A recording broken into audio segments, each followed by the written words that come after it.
mudar. O lixo tem valor. Para mais informações, ligue gratuitamente para a linha verde 800-205-479 ou 296-304-424. Açores 9.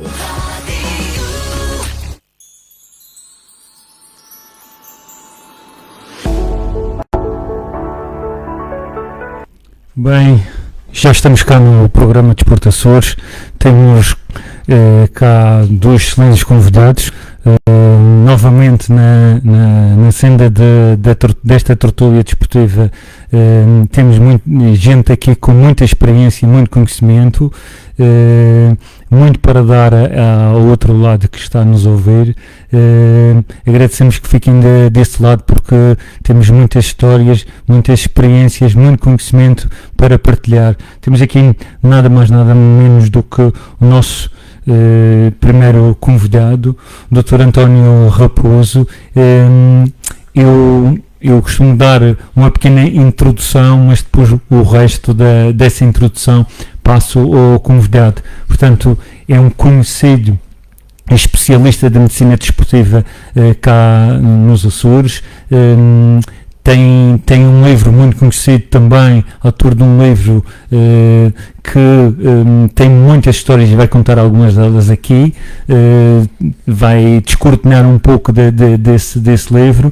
E em relação também ao tema que nos traz cá hoje dos veteranos e da vida para além do fim de uma carreira desportiva, de uma carreira de futebolista, portanto temos também essa conjugação que tem durante a sua vida desportiva, de ser jogador, treinador, dirigente da associação. Estou a ser retificado, dirigente não foi dirigente, da Associação de Veteranos do Nordeste. Portanto, vai-nos esclarecer tudo isto. Depois temos aqui ao nosso lado Ricardo Silva, também um amante do desporto. Teve a iniciativa, uma das cabeças e fundadores do Campeonato Regional de Veteranos. Portanto, para não parar esta atividade que todos nós gostamos e a nossa paixão, foi presidente do Sporting Clube Ideal e também jogador, referência desse mesmo clube, Sporting Clube Ideal.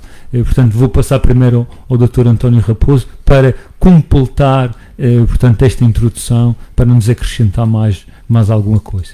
Boa noite. Boa noite ao Pedro, boa noite aos nossos ouvintes, boa noite ao Ricardo Silva. É um prazer conversar acerca do futebol e do desporto e da importância que isso tem nas nossas vidas. Para aqueles que não me conhecem, eu sou natural da Salga, do Concelho do Nordeste. Com 10 anos vim aqui para Ponta Delgada estudar, curiosamente aqui no edifício ao lado, aqui por trás da Escola das Anexas. Fui para a Casa de São José. Já antes disso já jogava futebol na Salga, onde não tinha campo. Nós jogávamos só no verão, nas restevas de trigo. Eu tenho uma foto, talvez a primeira foto tirada por uma equipa na Salga, em que eu sou um dos mais novos, ou talvez o mais novo, e depois, quando vim para Ponta Delgada, tive o azar aqui na escola ao lado de não haver professor de educação física, e portanto os meus primeiros 2 anos foram sem aulas de educação física. Outros tempos. E que nessa hora que ficávamos livres, a gente jogava aqui no jardim, entre as árvores, portanto fazíamos umas fintas às árvores. Depois, com 13 anos, fui para o liceu. Tive a sorte de ter um professor de educação física extraordinário, que tinha uma grande paixão pela ginástica, e tinha sido atleta de ginástica, que era o professor Roberto. E depois, mais tarde, o professor Barbosa. Roberto, o último nome? Eu não me lembro o outro nome. Era Roberto, eu tinha sido atleta a nível nacional. E depois o professor Barbosa, António Barbosa, e o professor Manuel Ledo.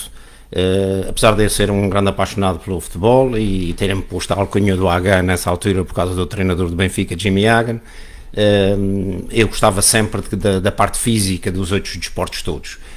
Que é o famoso livro, o Hagan, o doente da bola. Portanto, aplica-se o doente da bola, porque como eu gostava da bola e trato dos doentes, portanto, a maior doença que eu tenho é um bom trocadilho. É essa de ser doente da bola. Felizmente das outras coisas não sou muito doente. Nessa altura era doente do Benfica, mas também e agora já não é. Essa doença já passou. Já passou. Não, sou adepto, mas já não sou doente. e portanto depois com 15 anos aqui em Ponta Delgada fui jogar para os Júniores da União Micalense, através do Osvaldo Rodrigues, que era o Osvaldo Careca, que era meu colega de turma, e o pai tinha uma barraquinha no Jacomo Correia e ele era um apaixonado da União Micalense. Levei-me para a União Micalense e não para como era adepto do Benfica, fazia mais sentido ir para o Santa Clara, mas o Santa Clara naquela altura tinha uma super equipa de júniores, com Teves, Cabralinho, Luís dos Reis, sei lá, uma porção deles, e que eu sentia que não deveria ter lugar na equipa, e então, por insistência do Osvaldo, fui para a União Micalense. Depois disso, portanto, joguei 2 anos, mas no verão jogava sempre lá nas equipas das freguesias lá no Nordeste, joguei na Achadinha, joguei nos finais da Ajuda, que não havia equipa na Salga, e em 1975, depois do 25 de Abril, conseguimos arranjar um campo de futebol de salão para jogar no recreio da escola primária, que era de terra. E eu com 17 anos consegui... Muitas lembranças nas pernas e nos braços. Consegui apoios para acimentar o campo da escola. Portanto, o campo da escola primária da Salga foi acimentado, graças a mim, com 17 anos. E, portanto, com mão de obra... Era proativo, era uma pessoa com mão de obra quase toda oferecida pelos jogadores, pelos familiares, pelos pais, pelos tios, pelas pessoas da freguesia, e obviamente arranjando dinheiro para o cimento, para as coisas e para os transportes, etc. e tal. E pronto, a minha vida foi sempre ligada a isso, também impulsionava a realização de esportes na freguesia, corridas à volta da freguesia, nas festas, equipas de voleibol e de handball feminino, porque não podiam jogar. Para além de amante do futebol, é amante principalmente do desporto. No geral. Aliás, no meu livro O Doente da Bola, eu tenho um capítulo que chamo de A a Z, em que todas as letras do alfabeto têm uma ligação em desporto que eu tive ligada a qualquer uma delas. E, portanto, depois disso, com 19 anos fui jogar para a União do Nordeste. A minha estreia em séniores foi contra o Benfica Águia Sport, que tinha na Taça de São Miguel. Nós estávamos na 2ª divisão e o Benfica Águia na primeira, e tinha sido campeão. E nesse ano, na Taça de São Miguel, aquilo era por séries, e o Benfica Águia tinha 5 vitórias e o União do Nordeste tinha 5 derrotas. Eu não comecei a jogar na equipa logo no início do campeonato, e então o Benfica Águia foi jogar ao Nordeste e empatámos 5 igual, e na minha estreia marquei 3 golos. Um grande jogo. Por isso, tenho alguns amigos da Ribeira Grande que se lembram desse jogo, e um deles é curioso porque fazia consultas na Rua de Lisboa. Um deles uma vez foi à minha consulta e depois perguntou-me se eu conhecia um rapazinho que tinha marcado 3 golos num jogo assim assado, que tinha ficado com o Benfica Águia 5 igual, e eu disse: esse rapazinho era eu. Portanto, eu fui tinha um potencial para ter sido um atleta de alto nível, mas pensando bem, porque tenho uma outra história mais tarde, já quando era médico do Santa Clara, em que havia era prática. Quando nós fazíamos as deslocações fora, a equipa dos jogadores levavam a camisola vermelha e um calção branco para um dia, e no dia seguinte, ao contrário. E a equipa técnica, o médico, o massagista, levava, no dia vestia ao contrário. Se os jogadores estavam de branco, a equipa técnica tinha a camisa vermelha. E no dia da palestra, confundiram com os jogadores? Não, os dirigentes nunca ligaram nada para as equipas médicas, é só para fazer o que eles querem. E então, dão-nos equipamentos, mas não nos davam o programa, aquele programa que os jogadores profissionais têm, tantas horas de levantar, tantas horas disso, quase sempre se esqueciam dos médicos. E também nisso esqueciam-se de dizer naquele dia como é que era o traje. O planeamento não estava incluído? Não estava. E então eu vestia a t-shirt que me tinham dado. E era igual à dos jogadores. O treinador, Manuel Fernandes, quando está a fazer a conferência, quando está a dar a palestra antes do jogo, põe-se a olhar assim para todos e não me vê, porque eu tinha a camisola igual aos jogadores. Onde é que está o Dr. Raposo? E eu levantei o dedo, estou aqui. Está aqui. Está aí disfarçado de jogador e tal. Você gostava era de ter sido jogador e tal, assim, a brincar. E eu disse: mister, eu vou lhe dizer uma coisa, com 18 anos eu pensava isso. Nessa altura eu já tinha 40 e tal. Agora com 40 e tal foi melhor ter sido médico. Porque o jogador aos 30 e tal já está em casa. E eu posso ser médico até ao fim da minha carreira, que serei sempre médico. De maneira que, pronto, eu fui para a União do Nordeste nessa altura, depois entrei para a universidade. Eu jogava na União do Nordeste os primeiros 4 anos que fui para a universidade, jogava até novembro, jogava setembro, outubro, novembro, jogava nas férias quando vinha e jogava nos campeonatos universitários em Lisboa. Rapidamente passei a ser o selecionador. Por essa razão que também fez este convite há pouco tempo da CDUL para... Sim. Joguei, e depois, isso foi mais tarde, porque só foi no meu 5º e 6º ano de medicina que não me inscrevi no União do Nordeste, porque jogava poucos jogos, e no ano anterior tinha-me convidado para ir jogar para o CDUL, e eu fui fazer lá um treino, e ele disse, vais-te inscrever. Eu disse, não, eu não me posso inscrever, que eu sou atleta nos Açores assim, assado. Naquela altura não se podia fazer transferências em dezembro, agora pode. E então ficou combinado, fui para o ano seguinte. E joguei então lá no CDUL nas 2 últimas épocas nos distritais em Lisboa. Para além disso, jogava nos campeonatos universitários, que rapidamente passei a ser o selecionador-treinador, porque aquilo requer muita paciência para convidar os colegas, ou não pode, naquela altura não havia os telemóveis, nem os WhatsApps, nem portanto, nem é treinador é treinador, mas é no CDUL. Não, no CDUL. É selecionador. E aí, na equipa da universidade, eu fui selecionador e jogador, porque eu tinha que convidar os jogadores. Curiosamente, um deles, ou 2 deles, tem ainda hoje uma grande projeção na medicina desportiva a nível nacional. Um foi médico da Seleção Nacional de Futebol durante mais de 12 anos, acho eu, o Dr. Henrique Jones, que é ortopedista de Setúbal, também jogou futebol federado no Setúbal e depois jogou no Palmeirense, jogou por ali. E foi médico da Seleção Nacional de Futebol e é uma das referências da ortopedia / medicina desportiva nacional. E o outro, Dr. Raul Pacheco, que não jogou futebol federado, mas que jogava no futebol de brincadeira, que é o atual diretor do Centro Nacional de Medicina Desportiva de Lisboa. Portanto, sempre tive ligado. Como é que chegamos aos veteranos? Chegamos aos veteranos porque depois eu fiz esta minha carreira, quando acabei o curso vim aqui jogar para São Miguel, joguei no Micalense e depois no ano seguinte fui jogar para a União do Nordeste, que entretanto fui trabalhar para lá um ano, e depois eu fui para a tropa para a terceira, onde joguei na União Praiense, e depois entrei para a especialidade e fui para o Alcoitão. No Alcoitão joguei no Dramático de Cascais, que curiosamente o treinador era um micalense, o João Carlos, que era conhecido pelo Pé Grande, que já faleceu, que jogou na União de Tomar, foi um dos primeiros profissionais, pelo menos da minha geração, a jogar no continente. É surgueno. Aqui de São Miguel, era conhecido pelo Pé Grande, e o Santa Clara, quando esteve na 3ª Divisão Nacional, ele foi um dos primeiros a vir, penso que em 77, 78. E ele tinha um negócio de carros lá na zona de Cascais e treinava o Dramático de Cascais, que era uma equipa do distrital e completamente amadora. Mas depois disso, isso foi quando fui fazer a especialidade. Quando acabei a especialidade fui viver para a Ilha de Faial, porque o meu lugar de médico fisiatra era no Hospital da Horta. E eu já tinha 34 anos e tinha jogado no Dramático de Cascais. Disse, não, mas eu não posso acabar a minha carreira, entre aspas, de jogador de federado numa equipa de continente, isso não fica bem, um açoriano de gema, tem que terminar numa equipa dos Açores. Então fui para o Faial. Na cidade da Horta tem 3 equipas, o Faial Sport, o Atlético e o Sporting da Horta. Então porque é que eu vou para o Sporting da Horta? O Faial Sport... Você não é sportinguista. Não, mas o Sporting da Horta tem uma coisa muito boa. É Sporting Clube da Horta, mas é vermelho. Por isso ficava logo a coisa resolvida.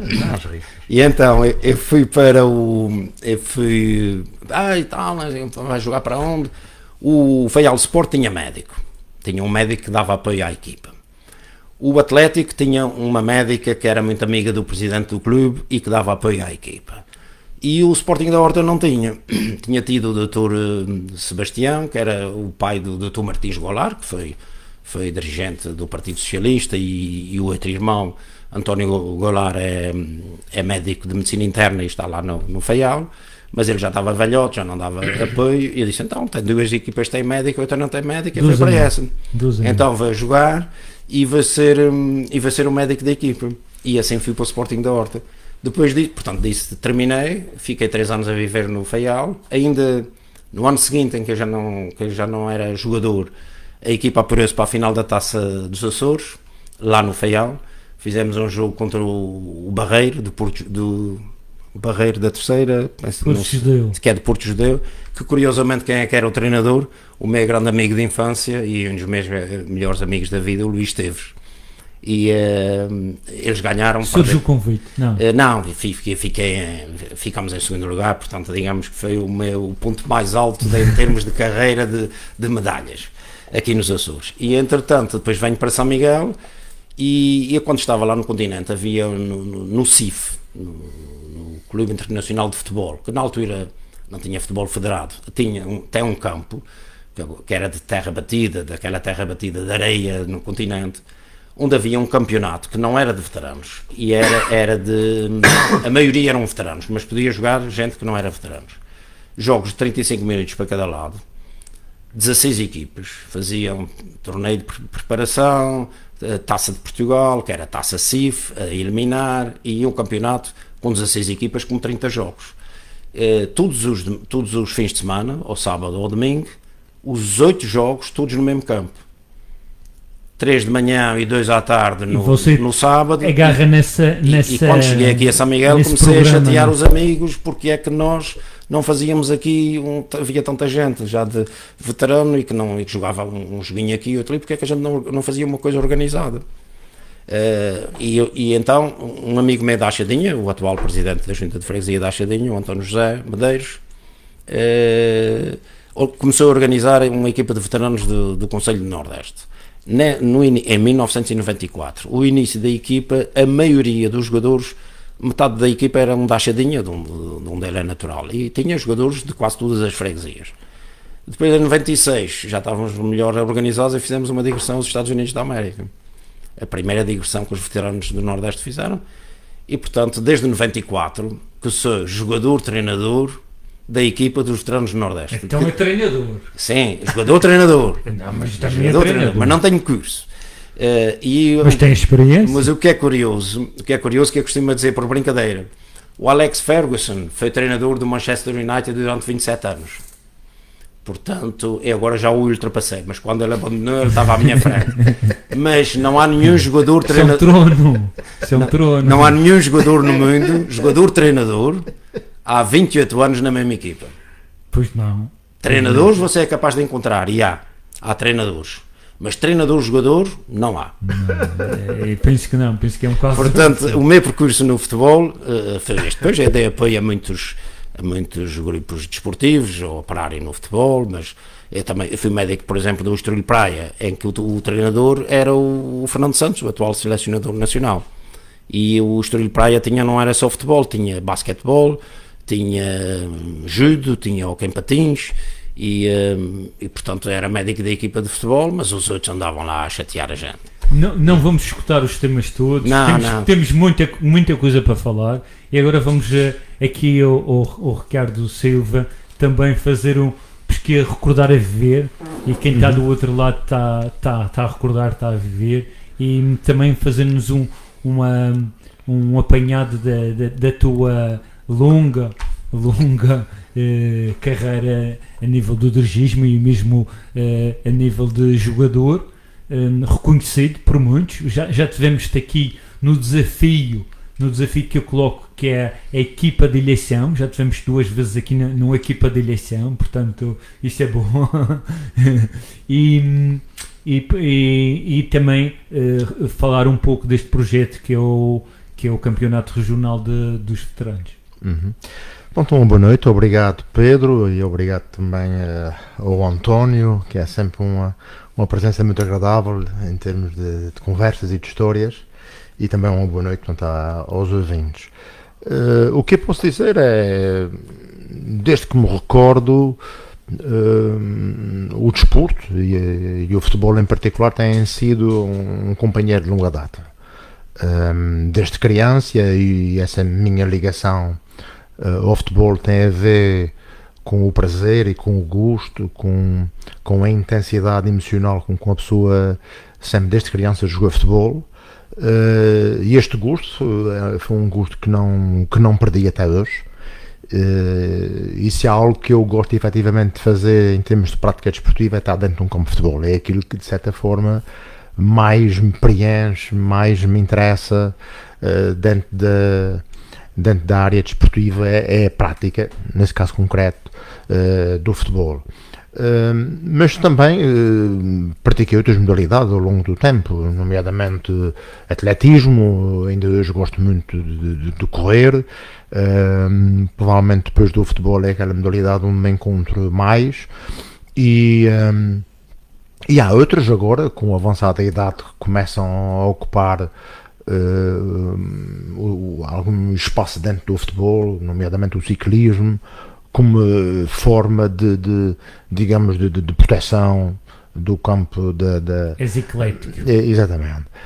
De resto, toda a minha prática desportiva acabou, de um ponto de vista oficial, por ser no Sporting Clube Ideal. No tempo em que eu comecei a jogar, e para a volta de 77, não havia camadas abaixo dos júniores, nem tanto os juvenis. Havia o título, mas não havia equipas de juvenis. E desde essa altura até ao fim da minha carreira, portanto, sempre joguei no Ideal. Acabei em 94 com 32 anos. Vocês saltavam logo dos júniores para o sénior? Sim, chegávamos aos 18 anos. Aqueles, isso até era um ponto conto dramático para alguns, porque muitos daqueles que jogavam nos júniores, chegando ali aos 18 anos, aqueles que não tinham espaço dentro da equipa sénior, a maioria dessas pessoas, destes jovens, que eram jovens ainda na altura, ou abandonavam, ou então iam jogar para o Inatel, que era uma forma de saída, ou até também muitos iam para a segunda divisão. De maneira que acabei por, nesses 17 anos de futebol oficial, 15 deles foram passados no Ideal. Joguei um ano o que saí do Sporting Ideal e fui a jogar para uma equipa que havia na freguesia da Ribeira Seca, da cidade da Ribeira Grande, que era o Atlético de São Pedro. Foi o único ano em que efetivamente saí do esse clube já não existe. Este clube infelizmente não existe. Aliás, este clube acaba por fechar as portas em 84, 85, ou seja, no ano em que fui jogar para o Atlético, que foi cerca de 82, 83. Nós fomos campeões da segunda divisão. O grande objetivo do Atlético, e houve um série de jogadores, alguns do Ideal, outros do Benfica Águia, um ou outro do Ribeirinha, que todos esses clubes ainda existiam na cidade da Ribeira Grande, que eram 4 clubes. Era o Benfica Águia Sport, era o Sporting Clube Ideal, o Atlético de São Pedro, e era o Ribeirinha Futebol Clube. Portanto, acabaram os dois por fechar.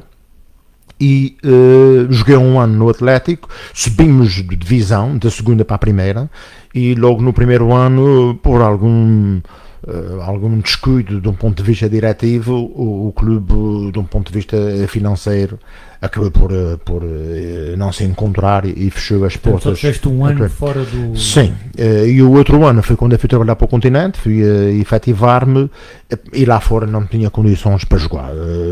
Tinha um horário muito subcarregado, comecei a trabalhava na Amadora, vivia no Cacém, tinha aulas da manhã, aulas da tarde, não havia qualquer tipo de possibilidade. Aqui cheguei, nomeadamente uma vez ou outra, a ter um convite para ir jogar para o Clube Desportivo Santa Clara, mas eu estava muito ligado, sempre estive muito ligado ao Ideal, de um ponto de vista familiar. Toda a minha família sempre pertence ao Ideal, mas todos, de um ponto de vista lateral, os tios, os primos, e naquela altura isso era uma carga muito forte. Além disso, depois também tinha bons amigos na direção, e rapidamente recordo-me, aliás, uma das razões que me levou a sair do Ideal naquela altura foi precisamente a discussão já séria, e eu tinha pouco mais de 20 anos ou 21, de condições estruturais para o clube. Portanto, sendo jovem, eu já sabia que realmente o clube tinha que dar mais condições, sobretudo às camadas jovens. Tínhamos que tratar, porque aquilo na altura também era um clube com dificuldade, os séniores não eram assim tantos, não haviam apoios públicos. Nós hoje temos o apoio das câmaras, das juntas de freguesia. Nós, na altura, praticamente era um apoio dos sócios, alguns sócios que às vezes eram mais gente, como se tornou muito da gíria, chamar a quinta coluna dos clubes nada mais era do que um grupo de 3 ou 4 ou 5 associados que normalmente eram aqueles que suportavam financeiramente grande parte e das uma coisa despesas. que se mantém que é os convívios, fazer convívios para fazer folha monetária, para fazer algum dinheiro. Exato, mas isso até, por exemplo, no caso concreto, o ideal não era uma coisa muito comum, não me recordo. Normalmente o clube andava sempre ali à volta de uns 4 ou 5 sócios mais fortes que apoiavam a equipa. Mas isso para dizer que na altura que sai por essa razão, sobretudo. E também foi o único ano na minha vida que recebi dinheiro no futebol. Ou seja, o Atlético tinha esse objetivo de subir, foi buscar jogadores, inclusivamente, que estavam na primeira divisão, foi buscar o Benfica A e os jogadores bons, com esse objetivo. E pôs-me também esse problema, porque eu sempre entendi o desporto numa perspectiva amadora, como um bom amigo, um companheiro de vida. Nunca entendi, mesmo quando joguei nas grandes equipas do Ideal e todos os meus colegas venciam, eu nunca recebi qualquer quantia para jogar no clube do meu coração. Para mim era uma forma de me completar, porque tinha objetivos bem definidos, não queria saber do futebol com outro objetivo a não ser aquele de prática desportiva que me alimentava para estudar e para trabalhar. E também nunca fui o tipo de pessoa de estar preocupado com os colegas que estavam ao meu lado, que venciam. Eu até tinha uma grande admiração por eles, muitos deles camponeses, operários, pescadores, pessoas com vidas muito difíceis, e que eu até às vezes olhava para eles e perguntava a mim mesmo como é que é possível, normalmente era estudar, eu dizia como é que é possível depois de um dia de trabalho, atletas operários estarem ali até às 5 horas a bater. Bom, para mim era uma coisa perfeitamente justificável que o clube lhes pudesse pagar, mas é preciso ver também que a entrada do dinheiro no futebol acontece aí por volta dos anos 80, principalmente no meu clube. É aí que se dá a grande alteração, pouco depois do 25 de Abril. Porque antes do 25 de Abril, antes de 80, tudo isso tinha uma esfera muito. Quando é que inicias como dirigente? A minha vida de dirigente não é significativa. Eu tive praticamente duas experiências diretivas. Uma foi em 92, 93, ainda era atleta. O clube passou, depois de uma década de ouro, que foi aquela década de 80-90, o clube a partir dos anos 90, depois de ter sido campeão asturiano, começa a entrar em declínio, e em 92, 93 está numa situação praticamente de desesperada, por não ter direção, por a época está-se a aproximar, e acabamos com um problema entre mãos, que era a abertura da sede, e depois, na conjunção da vontade de amigos, acabei por ir para uma comissão instaladora, não? Não, foi mesmo uma direção. Foi uma direção. Portanto, é neste ano que eu sou um presidente jogador. Mas já com uma grande ideia presente, que era abrir o clube, porque o clube estava, a sua sede estava, digamos, numa fase final. Havia toda uma comissão de construção da sede paralela à direção, que nessa altura também manifestava dificuldades de acabar a construção, e vamos para aí nisto. Ou seja, é neste ano, 92, 93, que faço a primeira experiência de diretor. Era diretor-jogador, e depois acabei por ser, nesse mesmo ano, uma coisa inacreditável, que fui o terceiro treinador. Ou seja, acabei por ser jogador, treinador e presidente do Ideal em 92, 93. Também não deve ver muitos no mundo. Porque aquilo, o clube estava realmente com grandes dificuldades, e depois tivemos dois treinadores com uma equipa era fraca. Tu eras o elemento do staff, do elemento do clube mais barato. porque tu fazias 3 trabalhos. Exatamente. E nessa altura foi uma coisa para mim que teve um grande gosto, que foi acabámos por manter, ou seja, com uma equipa muito frágil. Os treinadores foram embora e depois às tantas com os jogadores que também alguns já não queriam treinar e assim disseram, pá, Ricardo, tu é que vais orientar aqui a gente, e aquilo criou-se ali uma, digamos, uma vontade coletiva de estar ao lado deles a treinar de jogador, e bom, e o que é certo é que acabamos por nos manter na primeira divisão neste ano. Achas que essa experiência do futebol foi decisiva para o teu passo seguinte para a liderança, como reconhecimento de uma pessoa que tem uma liderança que consegue agregar e consegue finalizar projetos? Bom, eu não sei, vamos lá ver. Eu nessa altura também já tinha alguma experiência, com 92, 93 já tenho 30 anos, não é? Já tinha estado à frente da Associação Académica da Universidade dos Açores, pronto, nessa altura também já estava já tinha acabado já tinha acabado de estar 4 anos na direção da escola, como vice-presidente, 97, 91. Bem, eu penso que fui. Havia jovens na equipa, havia jogadores que também não queriam, alguns sem grande vontade de treinar, e o que é certo é que depois, com as exigências dos treinadores que nós tivemos 2 bons treinadores neste ano. O primeiro até foi o professor Marcinho, que é meu colega na escola, e bem, foi o primeiro, acho que não se aguentou 5 jogos, disse pá, não, e obviamente que eu nem encontro condições de equipa. Depois o segundo treinador, penso que esse senhor voltou a treinar agora, pelo menos vi no jornal, que é o senhor José Mané Cecília, aqui de São Roque, ou de Ponta Delgada. Ainda tive o cuidado de ir falar com ele e tudo isso. Acabou também, era uma pessoa exigente, com método, mas a equipa não estava para isso. Mas isso foi a primeira experiência. E já a segunda experiência foi agora também. Ou seja, eu parece-me dirigir-me desportivo sempre em auxílio do clube, em situações de pronto-socorro. E depois foi em 2015 que o clube teve um problema diretivo até com um jovem que lá estava, que era o Jorge Amaral. Não sei muito bem o que é que passou, o que é certo é que abandonou o clube quase no final da época e pronto, e acabaram por me convidar. O clube estava a iniciar uma caminhada importante, que era o Campeonato Nacional de Séniores,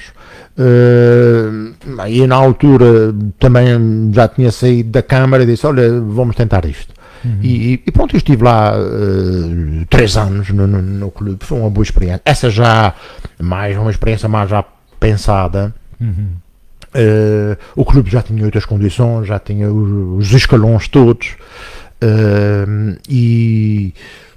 mas tu estiveste quase no início dos inícios, portanto o durante, e já depois até numa fase seguinte, já numa fase mais estruturada, portanto conseguiste acompanhar esses... Sim, e também digo que um dia não voltarei a ter algum papel nesse aspecto, mas provavelmente mais daqui a um ano ou outro, quando acabar a minha carreira profissional e tiver muito mais disponibilidade, mas neste caso concreto, o ideal, no caso concreto, sim, quer dizer, não estou na direção. Nos veteranos, foste na comitiva agora dos veteranos, sim, para um jogo convívio, um torneio convívio lá fora, portanto, o ideal faz parte do teu DNA.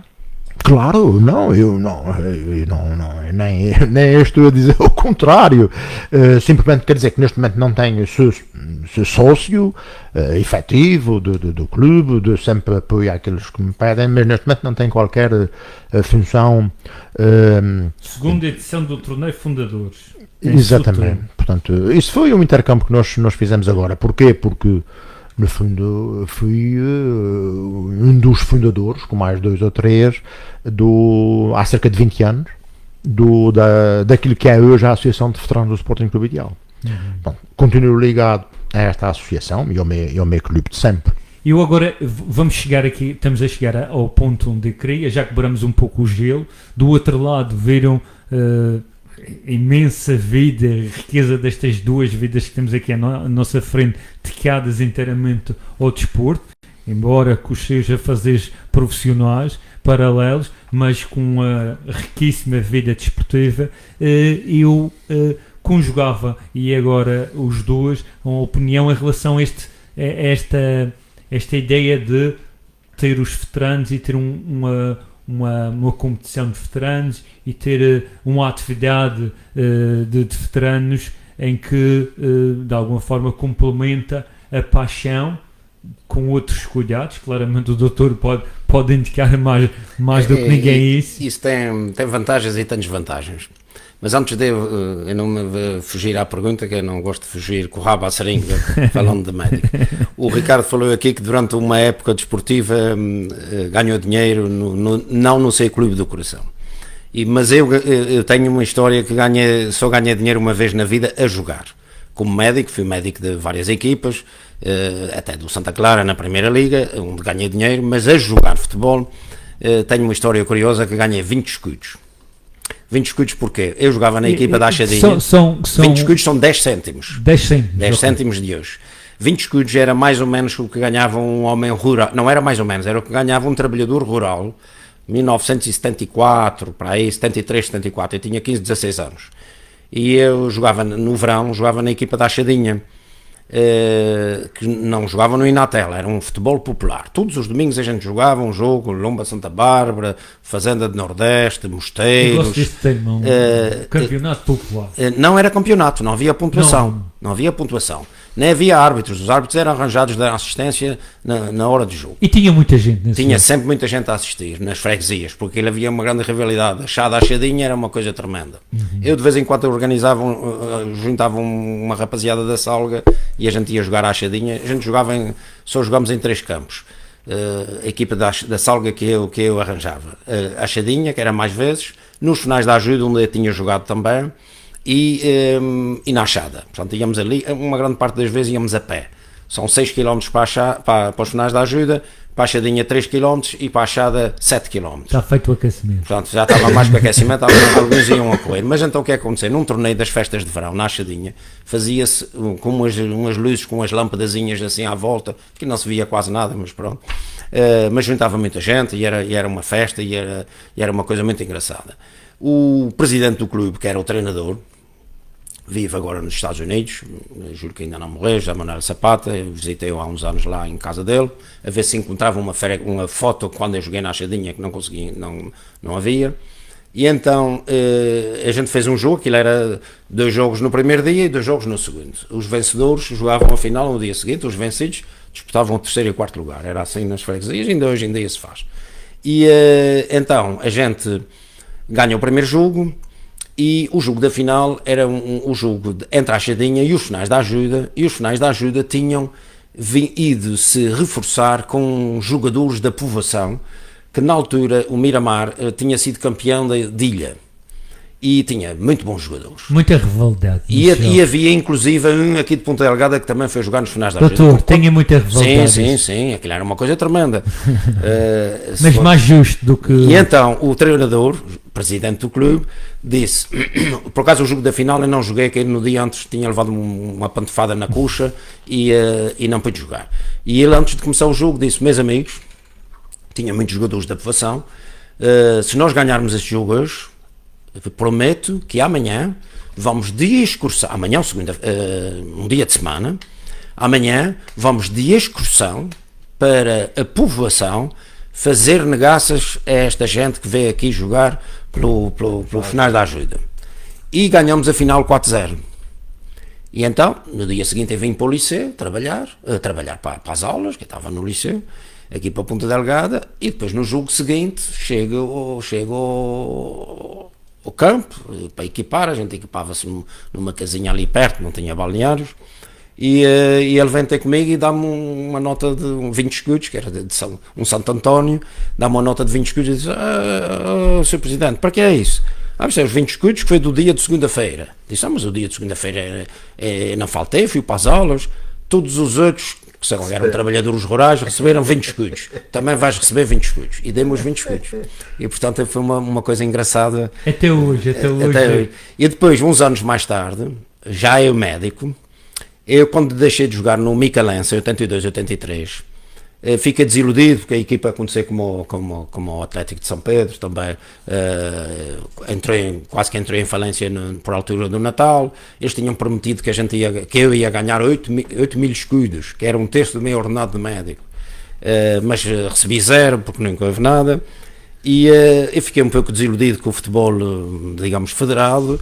E no ano seguinte fui trabalhar para o Norte, ainda estava em Ponto Delgado, e um amigo meu da Achadinha, Luís Torres, que infelizmente já faleceu,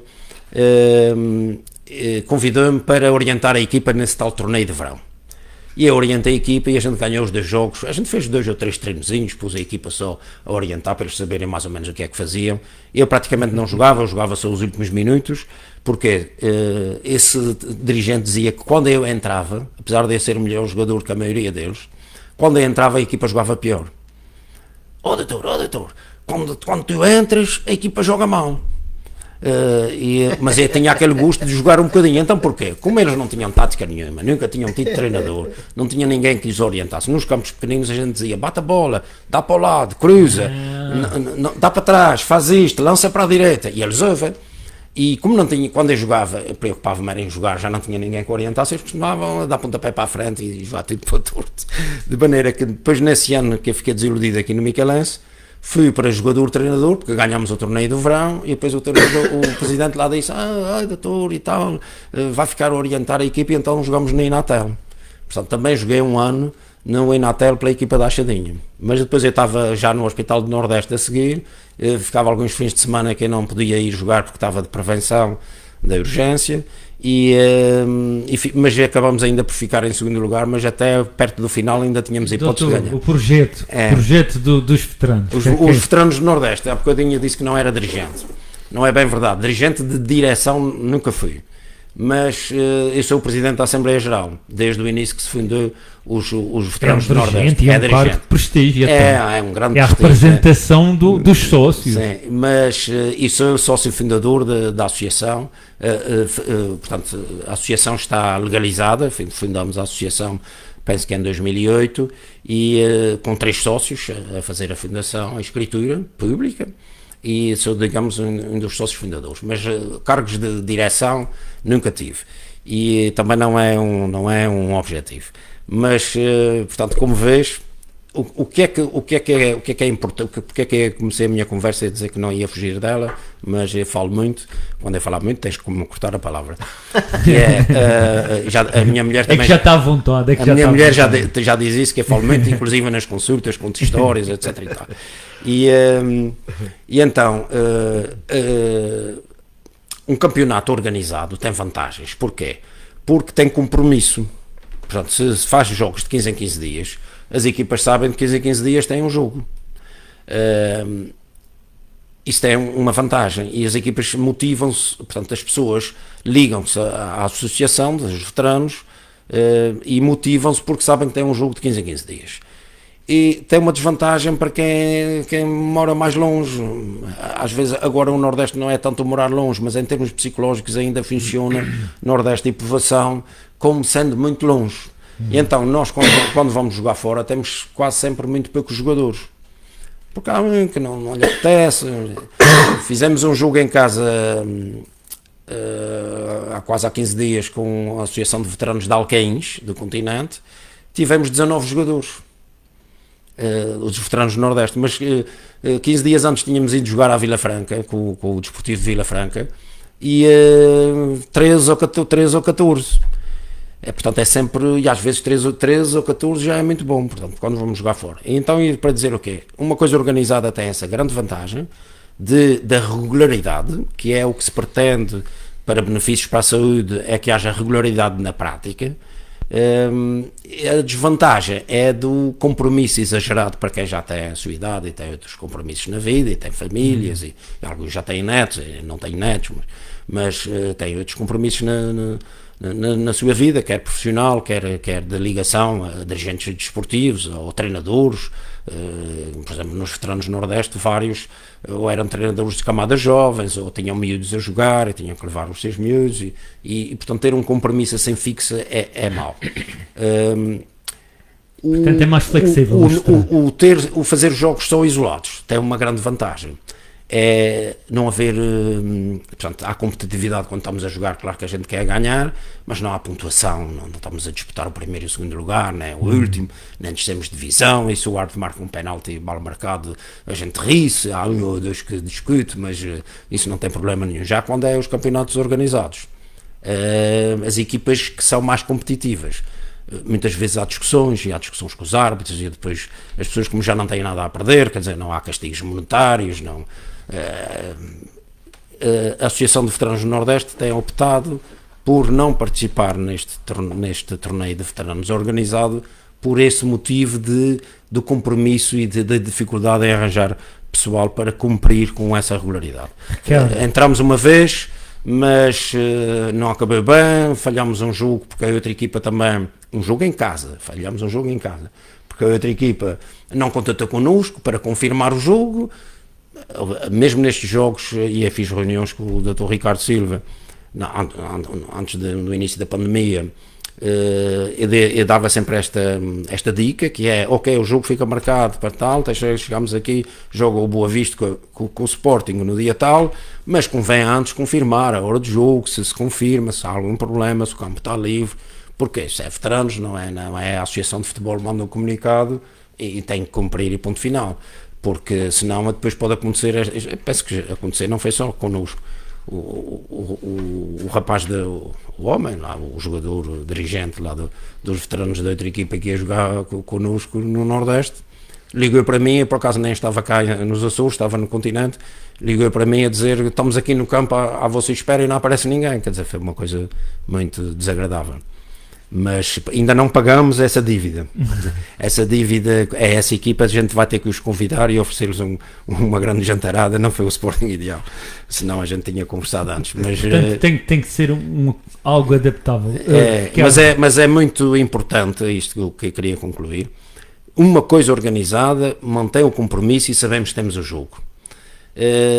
Aqueles que são assim uns apaixonados que querem que nunca falham um treino e um jogo, como eu e o Ricardo, basta dizer-me tem jogo, não sei o quê, cancela o resto da minha vida.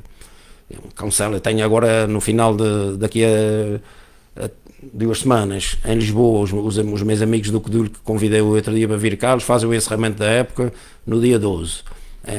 Doutor Vaila. E então eu vou lá só por causa disso. Eles fazem o encerramento da época jogando uns contra os outros, provavelmente será futebol de 7, consoante o número daqueles que forem, entre os adeptos do Benfica de um lado e os adeptos do Sporting do outro, mas com os equipamentos a rigor, as camisolas que o pessoal leva para ir ver os jogos e tudo. Eu já tenho visto nos outros anos, mas nunca tive a oportunidade de ir, mas agora uma vez que eles estiveram cá, tenho que ir. Ricardo, para complementar esta situação do campeonato de veteranos e agarrando na informação que o doutor falou, doutor, o que é que os pontos fortes? O que eu posso acrescentar é o seguinte, aliás o António Raposo falou aqui, os veteranos começam a aparecer a partir das antigas equipas, das chamadas velhas glórias, que por exemplo no caso concreto da Ribeira Grande jogavam aqui ou ali, se houvesse uma festa, muitas vezes quando os imigrantes estavam presentes, arranjava-se antigos jogadores do Benfica e outros do Ideal, e isso acontecia, penso, por todo o lado. Nós aparecemos como veteranos em 2002, de uma maneira mais decidida. Lembro-me do dia, nós até estávamos no casamento de um colega e decidimos na mesa fundar uma equipa de veteranos. O caso concreto do Nordeste até já existia, como o António aqui já referi, já tinham a sua equipa desde 94, em 96 foram para a América, para outros sítios. Portanto, nós, como vontade de existência dos veteranos, aparece só em 2002. Antes, o que é que nós temos? Nós temos esses tipos de jogos que existiam, e eu recordo-me de participar em muitos desses jogos das chamadas velhas glórias, só por ocasiões praticamente desportivas. Mas há uma pessoa que eu tenho que chamar aqui, até como justa homenagem, que é o António Pereira, que é um senhor que vive na freguesia de Santo António, aqui do concelho de Ponta Delgada, que por volta de 2008, por aí, decide fazer um campeonato de veteranos. Decide fazer um campeonato de veteranos e decide fazer, inclusivamente, um campeonato também de pré-veteranos. E é a partir desse impulso do António que as coisas se começam a haver um maior contacto, julgo eu, penso que nós, a faltar a verdade, um maior contacto entre as equipas de veteranos da Ilha de São Miguel. Ou seja, ele inicia um campeonato em 2008, se salvo erro, em 2008, com cerca de 8 equipes. Eu senti que as equipas estavam só para si. As equipas jogavam, como o António está aqui a dizer, não havia campeonato estruturado, havia jogos esporádicos, conforme, digamos, a vontade e a intensidade que as equipas queriam emprestar a isso. Mas é nesta altura que o António dá o conceito de campeonato. E nesse campeonato... O António Pereira. Portanto, e é o António Pereira que lança essa ideia, e 2 anos depois, já recordo-me bem, em 2010, ele funda inclusivamente a Associação Desportiva dos Veteranos de São Miguel. E é essa associação, a partir de uma verdadeira associação, constituída estatutariamente a partir de 2010, que organiza esses campeonatos. Só que esses campeonatos organizam os campeonatos dos veteranos, a partir dos 35, e tem os campeonatos dos pré-veteranos, dos 30 aos 35. E organiza neste tempo, inclusivamente, com equipas que ele ia buscar ao Conselho de Arbitragem. Ou seja, os nossos árbitros, nessa altura, eram árbitros que apitavam na primeira e na segunda divisão. Dois problemas se levantaram logo aí nessa altura. Primeiro, o grau de intensidade com que as equipas faziam os jogos. Muito competitivas, com uma certa agressividade até. Depois, rapidamente, a Associação de Futebol Ponta Delgada começou a ver que realmente aquela faixa dos pré-veteranos retirava muito os jogadores da segunda divisão, porque chegou-se a uma altura, que recorda, nós tínhamos 8 equipas de pré-veteranos 30-35 e tínhamos 7 equipas da segunda divisão. Mas essas equipas de pré-veteranos tinham vários condicionalismos, que havia jogadores com 23, 24 anos que permitiam que 2 ou 3 jogadores pudessem ter uma idade que não pode ser nada pré-veteranos. Eu costumava dizer na brincadeira, então, a minha filha quando nasce é pré-veterana, se ela não morrer vai ser pré-veterana, portanto não, com 22 anos não faz sentido nenhum. Mas o problema, António, não sei se te recordo, o problema pus-se foi que a Associação de Futebol estava a retirar. Começa a perceber que os campeonatos de pré-veteranos, como não tinha grande compromisso, tirava pessoas dos distritais, tirava pessoas da segunda divisão e mais. Tinha menos compromisso, iam só jogar. E além disso, os árbitros também. E então o que é que a Associação de Futebol, e a perceber bem a defender os seus interesses, começa a cercear ou a retirar um bocadinho a presença dos árbitros, e começa a chamar a atenção do Conselho de Arbitragem da presença desses árbitros nesses jogos, quer dos pré-veteranos e dos veteranos. E o que é certo é que rapidamente depois morre esse campeonato dos pré-veteranos e continua esse campeonato dos veteranos por mais 2 anos, e recordo-me inclusivamente até de nós participámos numa seleção que o António fez em 2010 e que fomos jogar a terceira, uma seleção de veteranos de São Miguel. Olha, o treinador dessa seleção foi o Pedro Galvão, que infelizmente já não cá está, já faleceu. Eu não sei como é que não fui convocado para essa seleção. Nem estava cá, doutor. Estava em 2010, estava. Não, mas como não jogava isso foi uma seleção da associação, como os veteranos do Nordeste não estavam na associação, não podia ser convocado. Exatamente. Mas o problema é que na altura, isso para dizer que é uma primeira fase aqui, e eu, como jogava nesse campeonato, eram campeonatos muito intensos, muito competitivos. Aliás, eu costumava dizer que os defeitos muitos que tinham jogado futebol no tempo em que eram jogadores, traziam tudo aquilo para os veteranos. Queriam fazer carreira ali. Exatamente. E aquilo depois acabou mal. Houve um último campeonato de repente que já não termina e nós não nos revíamos. E então, há uma segunda fase, que é essa fase agora, e há cerca de 4 anos, é que lancei a ideia ao António, ao Paulo Eduino e outros que tinham equipas de veteranos, de nós fazermos, não um campeonato, mas fazermos um convívio desportivo com um calendário. E então ele abraçou um conjunto de ideias. Os veteranos do Nordeste nesse participaram, porque não sei se ele vai se esquecer de dizer, mas tinham uma coisa muito boa: se uma equipa não pudesse ir, ligava a outra a dizer não podemos ir, e ponto final. Se quisessem fazer o jogo mais tarde, muito bem, se não quisessem, não havia pontuação. Portanto, a grande vantagem aqui, como eu disse no início, era jogavam, tinham um calendário organizado para saber quando é que jogavam, mas não tinha jogavam pontuação. Pelo prazer. Não tinha pontuação. Ao tirar a pontuação e a eventual responsabilidade de ter que aparecer, se não era uma falta de comparência e castigos, etc e tal, provavelmente aí voltou o espírito que é o que se pretende, que é de jogar a bola por prazer. E foi assim, quer dizer, e é essa a situação agora que se mantém. É esta situação que mantém, portanto, nós fizemos reuniões. E qual é o feedback? Há crescimento?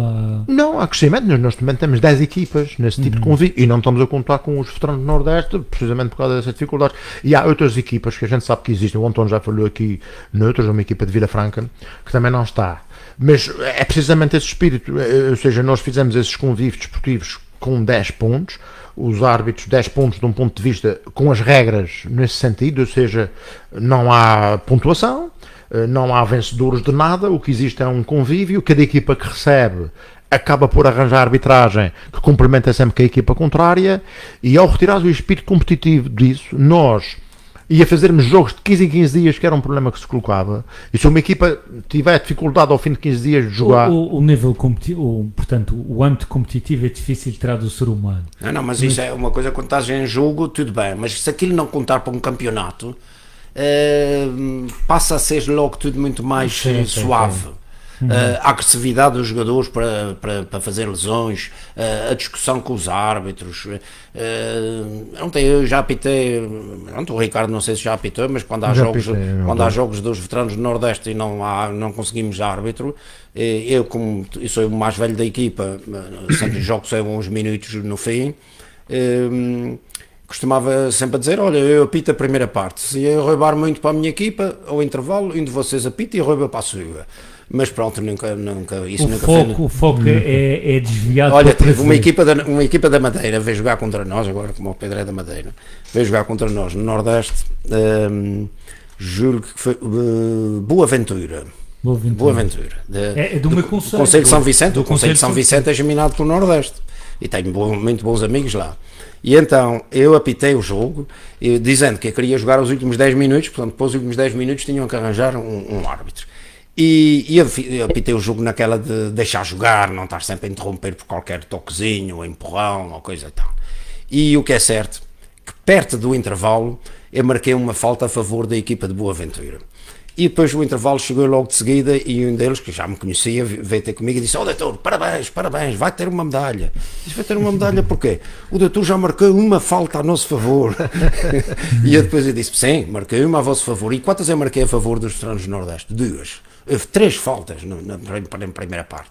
Portanto, sem aquela coisa de... Isso é a velha discussão, da arbitragem. Sim, mas sem aquela coisa da competitividade e da pontuação, o jogo torna-se muito mais bonito, mais alegre, mais aberto. E quero dizer aos meus convidados, estou a cortar, porque nós vamos para o spot publicitário. Temos o desafio de já podemos iniciar, que é da equipa, a vossa equipa, formar uma equipa de glórias ou de... Isso não é fácil. Açores 9. No Centro Óptico oferecemos competência, rigor e simpatia na solução do seu problema de visão. Beneficie dos acordos com várias entidades. Garantimos os melhores resultados e satisfação aos melhores preços. Propomos a sua visita para um melhor aconselhamento. Centro Óptico do Grupo Instituto Óptico em Ponta da Algada e Vila Franca do Campo.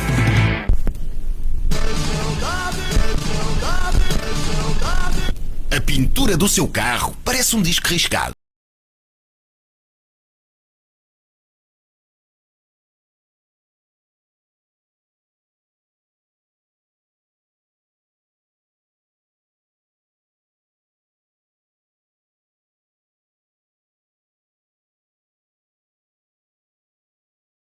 Geras 36. Açores 9.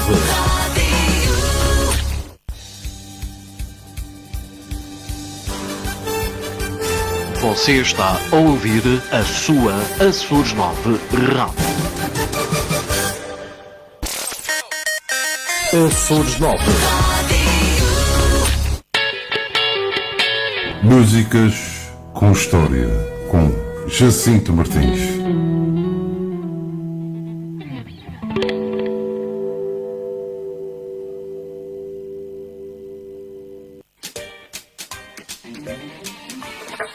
Dá o teu exemplo que eu a dar o meu, para salvar a terra, porque esse mundo é meu e teu. Os serviços de recolha de resíduos disponibilizados pelo município são gratuitos. Não abandone os resíduos na via pública. A higiene e a saúde da nossa terra está nas suas mãos. Transformar é mudar. O lixo tem valor. Para mais informações, ligue gratuitamente para a linha verde 800-205-479 ou 296-304-424. Açores 9. Açores 9 Rádio. A rádio das grandes músicas.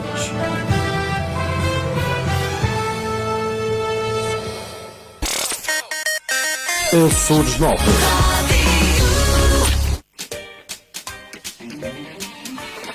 O lixo é separado de acordo com a cor, pode vir a ser transformado em algo com valor. As cores são azul, o verde e o amarelo. Toma atenção e não mistures o vidro com papel. Vamos todos separar os resíduos que produzimos, colocá-los nos devidos contentores e assim evitar a sua contaminação para que não percam o seu valor.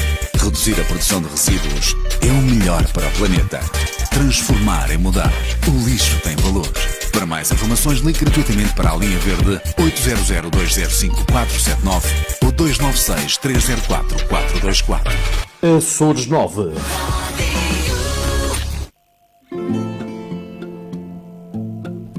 Bem, estamos novamente cá no programa. Tem sido um programa espetacular. Temos ouvido aqui muitas experiências, histórias e a troca de conhecimentos. Vamos para o desafio proposto, o desafio de uma equipa, a equipa, o 11 ou a equipa. Neste caso o doutor já está aqui a falar de um plantel. Eu vou dizer o plantel, porque eu quando escrevi o meu livro de memórias desportivas, que foi publicado no dia que fiz 60 anos, portanto vai fazer 5 com anos. Muitas histórias. Com muitas histórias. Ficaram algumas histórias ainda para trás. Eu fiz uma página / capítulo da minha melhor equipa de sempre. Como o Pedro estava a dizer, isto não é uma coisa fácil. E há uma outra história que eu costumo fazer na minha vida, que é um desafio que às vezes lanço aos meus amigos, que é perguntar quem são os teus melhores 6 amigos de sempre de toda a tua vida. Eu, quando é no Natal, envio mensagens, ou ligo o telefone para esses 6 amigos e digo: para um dos meus melhores 6 amigos da vida, boas festas e Feliz Natal. E é um orgulho muito grande para essas 6 pessoas eu considerá-los os meus 6 melhores amigos da vida. Esses 6 estão aqui nesta equipa, e já vais perceber. Então o futebol traz essas amizades para a vida. Senhor. Quando eu lancei o livro, há uma outra coisa também muito engraçada que eu já disse o outro dia. Vamos cortinar um pouco o livro também. Sim, eu fui apresentá-lo no Faial e eu, como joguei lá o último ano de carreira federada no Sporting da Horta, e quem é que foi assistir ao lançamento do livro? Portanto, o campeonato da Ilha de Faial, só 2 jogos é que fui titular, os outros 12 fui suplente, quase sempre utilizado, jogava sempre uns bocadinhos, mas os habituais... E bom exemplo, comprometido. Os habituais titulares eram quase sempre os mesmos, e os habituais suplentes eram quase sempre os mesmos. Quando eu fui apresentar o livro no Faial, só um dos titulares é que foi assistir, e os outros 5 eram os do banco. Portanto, criamos, mesmo no banco, eu já falei isto com várias pessoas, no banco criamos uma grande amizade. Porquê? Ficamos mais tempo a conversar. Ficamos ali a conversar uns com os outros, ao lado uns dos outros, na conversa. E eu, quando vi isso no Faial, achei muita piada de ser os suplentes com quem eu partilhava o banco, serem os melhores amigos. Mas então, no livro que escrevi, as equipas profissionais habitualmente têm um plantel de 25 jogadores. E então eu fiz, a página é A Minha Melhor Equipa de Sempre. Vamos lá, doutor. Em que incluí, por ordem alfabética, para não criar suscetibilidades, 25 jogadores, mas deixei um em branco. Portanto, só ponho o número de 24. Porquê? Algum amigo poderia-se achar excluído e então no final eu digo, atenção, tu podes ser este jogador. Então a minha melhor equipa de sempre, por ordem alfabética: António Damas, canoagem, nunca joguei futebol, colega de quarto na residência universitária. António Gomes, ex-diretor regional do desporto, fez a tropa comigo na Força Aérea, joguei futebol comigo na... Qual eram as posições desta gente? Não, o António Gomes é de voleibol. Eu fui médico da equipa de voleibol dele e ele também já jogou futebol comigo. Mas ele não jogava nessa equipa de futebol, doutor? Não, nesta equipa não jogava era voleibol. Daniel Machado, um amigo aqui de São Miguel. Fernando Oliveira, com quem jogava ténis. O doutor é mesmo seu género. Não é equipa de futebol, é quase jogadores que não são de futebol. Não são de futebol, mas já jogaram futebol comigo. Fernando Oliveira jogava ténis comigo. Gilberto Branquinho, presidente do Clube Operário Desportivo da Lagoa durante muitos anos, com quem costumo convidar para jogar. Hermano Pimentel, um amigo da Ribeira Quente com quem tive há poucos dias, vive na Terceira. Jogávamos futebol quando andávamos no liceu. Jorge Câmara, um médico da Horta Natural de Santa Maria, mas que não jogava futebol. José Eduardo Machado Soares, foi diretor regional de Estatística, jogou no Codul comigo, veio aí há um mês passado jogar. José Francisco Martins Serra, médico de Medicina Geral e Familiar aqui de São Miguel, um grande amigo meu, jogávamos na equipa da Universidade futebol de salão. E José Luís Melo, um grande amigo que jogou comigo na União do Nordeste, fundamos a equipa dos Bebés da Salga em 1970. Bebés da Salga? Bebés da Salga em 1970. Isso não é delicioso, Bebés da Salga. Era por causa dos bebés da equipa de Leixões de Matosinhos, porque a equipa do Leixões naquela época tinha muita fama de lançar muitos jovens. Verdade. E então a equipa dos bebés, a equipa de Leixões, a alcunha é os bebés. Um colega meu fisiatra que vem fazer consultas cá comigo, a meu convite, é o médico atual da equipa de Leixões, e eu disse-lhe que tinha fundado esta equipa da Salga, que pusemos o nome de bebés por causa da equipa de Leixões, mas o equipamento não é igual. José Manuel Rosa, um médico e estomatologista da Terceira, que jogamos na base das Lajes. José Maria Almeida, um amigo do Nordeste, que jogámos futebol na União do Nordeste muitos anos. Luís Dutra, atual veterano do Nordeste, que joga na equipa já desde 1994.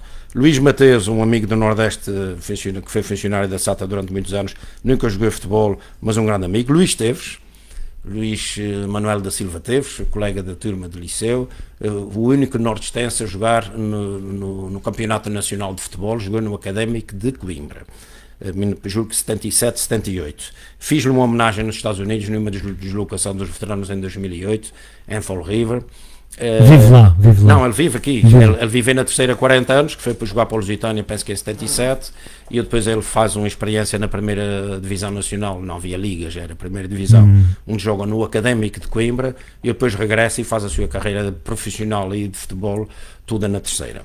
Manuel António, um outro nortestense a viver nos Estados Unidos, ele ainda era júnior e eu jogava nos séniores da União do Nordeste e puxei-lhe para a equipa sénior. Noé Rodrigues, um famoso advogado que foi secretário regional da Agricultura e Florestas, com quem jogávamos no liceu, vivemos juntos na mesma casa em Lisboa e jogávamos futebol no liceu, mas em equipas contrárias. Ele guarda-redes e de vez em quando marcava-lhe uns golos. Paulo Carreiro, um amigo do Nordeste, que fui amigo do pai e joguei futebol com o pai nos anos 70.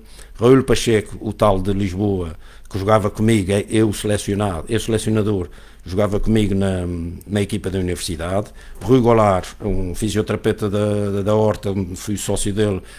Futebol não jogava, mas nós jogávamos voleibol, jogávamos basquetebol e jogávamos handball, para além de futebol de salão. No Faial tinha um centro de fisioterapia. Doutor, vou dar a minha opinião em relação a essa equipa, acabo lá. Já veio acabar. Rui Santos, ex-diretor regional do desporto, também um grande amigo. Sidónio Betancourt, seu colega da Antena 1, que é um dos meus destes tais 6 melhores amigos da vida. Walter Franco, que foi fotógrafo do presidente Carlos César durante 16 anos, e o meu irmão José Manuel Raposo, que vive nos Estados Unidos. 24.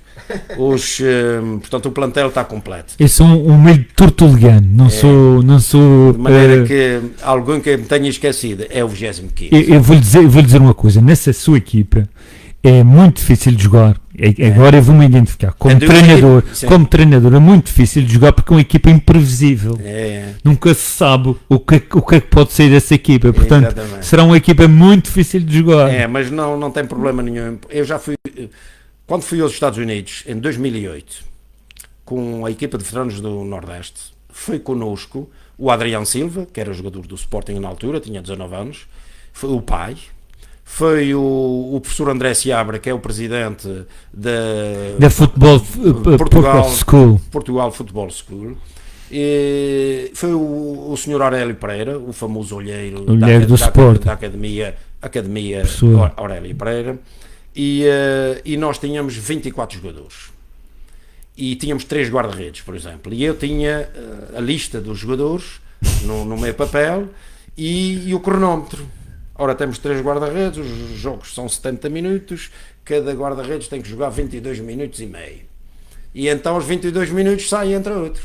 Portanto, eu já tenho muita experiência nesta coisa de contentar a todos. Porque nos veteranos não interessa ganhar o jogo.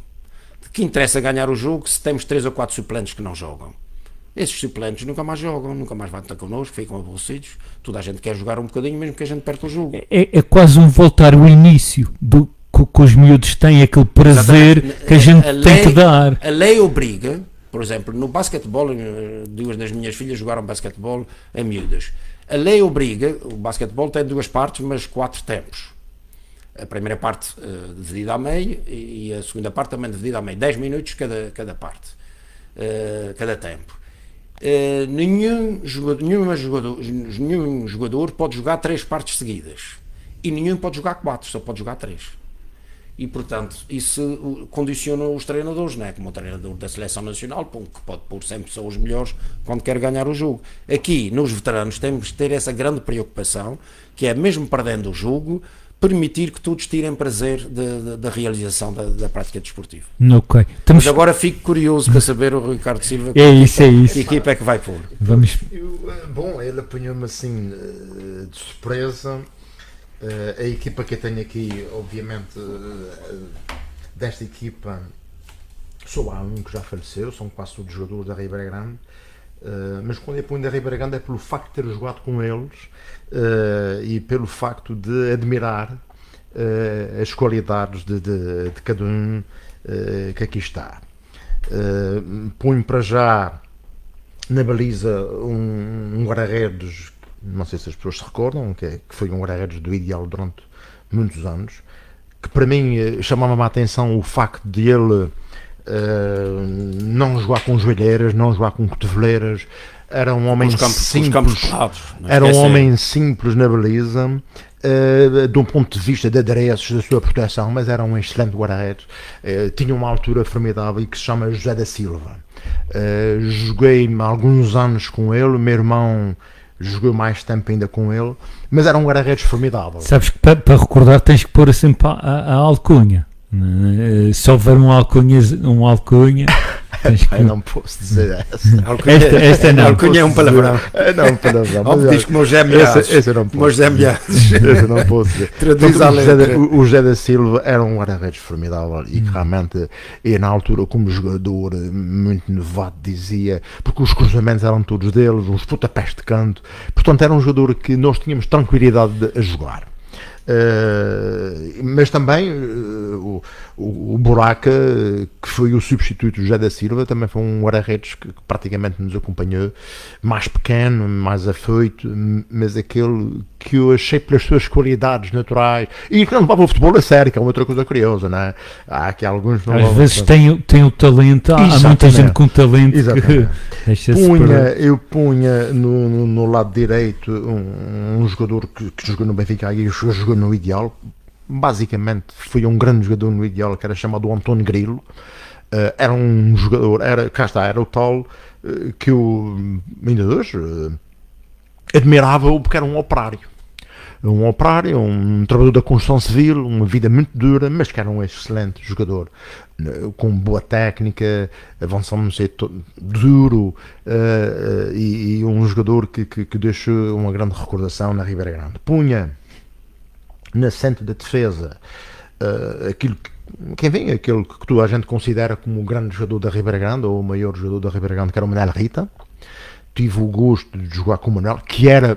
mas já jogaste com ele a defesa central, ele era um médio centro, era um número 10. Sim, mas no tempo... Joguei com ele, número 10 puro e para mim, daquela geração, o melhor jogador de São Miguel de todos os tempos. Estou a ver, Ricardo, que o doutor ainda faz aqui uma transferência para os 24.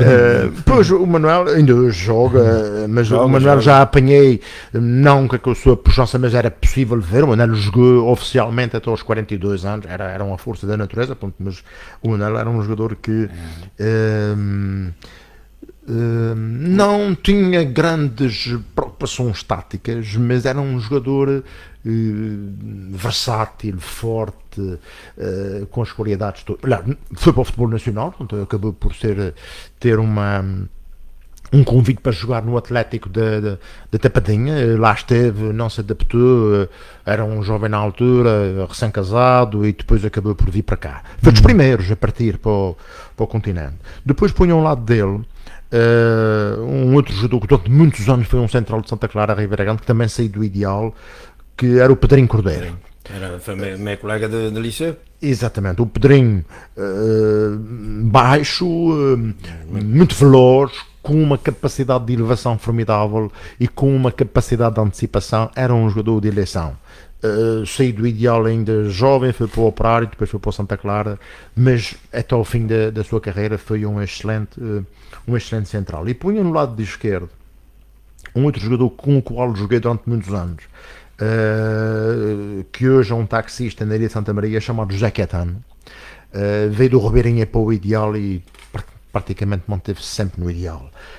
Era um atleta muito, muito, muito duro. Passar pelo José Caetano era uma proeza. Porquê? Porque ele era fino, era veloz, era um jogador destemido, muito duro, e eu, por exemplo, joguei com ele muito ali no lado esquerdo, e nem sequer olhava muito para trás, porque eu sabia que ele era muito difícil de passar por ali. E foi um jogador que também tive no coração, e ainda hoje tenho, e gosto muito de ver o José Caetano.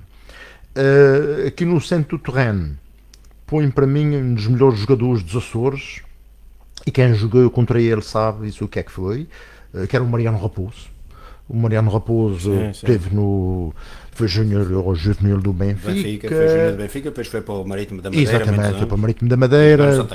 Jogou no Santa Clara. Era um jogador formidável, um jogador a todos os sítios excepcional. Jogando com os dois pés, uma pessoa que o defrontava. Eu recordo-me ainda jovem, às vezes jogava no centro, mas joguei quase sempre no lado esquerdo. O Mariano era um jogador que eu nunca sabia para onde é que ele ia, e era um homem com a capacidade física incrível. Portanto, um jogador completo, delicado, lindo de se ver jogar. O Mariano era um jogador que deixou grande recordação, aliás, quem se lembra dele. E ponho também ao lado dele, no centro do terreno, um outro jogador da Ribeira Grande, que sempre gostei muito dele, que era um jogador formidável, aliás, que se chama José Pereira, hoje é um agricultor. O José jogou nas boas equipas da Ilha de São Miguel, chegou a jogar naquela célebre equipa do Oliveirenses, quando o Oliveirenses estava na segunda divisão, depois jogou no Operário, jogou no Santa Clara, jogou no Ideal, penso que teve uma época no Benfica, mas o José Pereira era um jogador que colocava a bola onde queria. Portanto, tinha essa capacidade, e eu gostava muito, e ainda hoje, quando a gente se encontra, eu gostava muito de jogar o José, porque nós nos dávamos muito bem. Às vezes, quando eu jogava na ala esquerda, bastava um simples dar de olhos que ele metia a bola onde lá. Portanto, tinha essa capacidade formidável. Aliás, o José, quando era... Exatamente, de colocação de bola. Penso que o José, quando tinha 17 anos, chegou aí à Académica de Coimbra. Foi dos tais jogadores também que o pai, necessitando dele, acabou por voltar, mas era um jogador, se fosse hoje, com capacidade para ir. Um outro jogador que teve nos Júniors do Sporting e que eu joguei no ele, que eu punha no lado direito, mas também chegou a jogar no centro, era o Paulo Anselmo. O Paulo Anselmo, foi um excelente jogador que ainda jovem saiu do Ideal para o Sporting, que fez a sua formação no Sporting até aos senhas, depois acabou por jogar, penso que na equipa B, e depois, não vingando, regressou à ilha, jogou no Santa Clara, e acabou depois a carreira no Ideal. Mas tinha qualidades e via-se que não era um jogador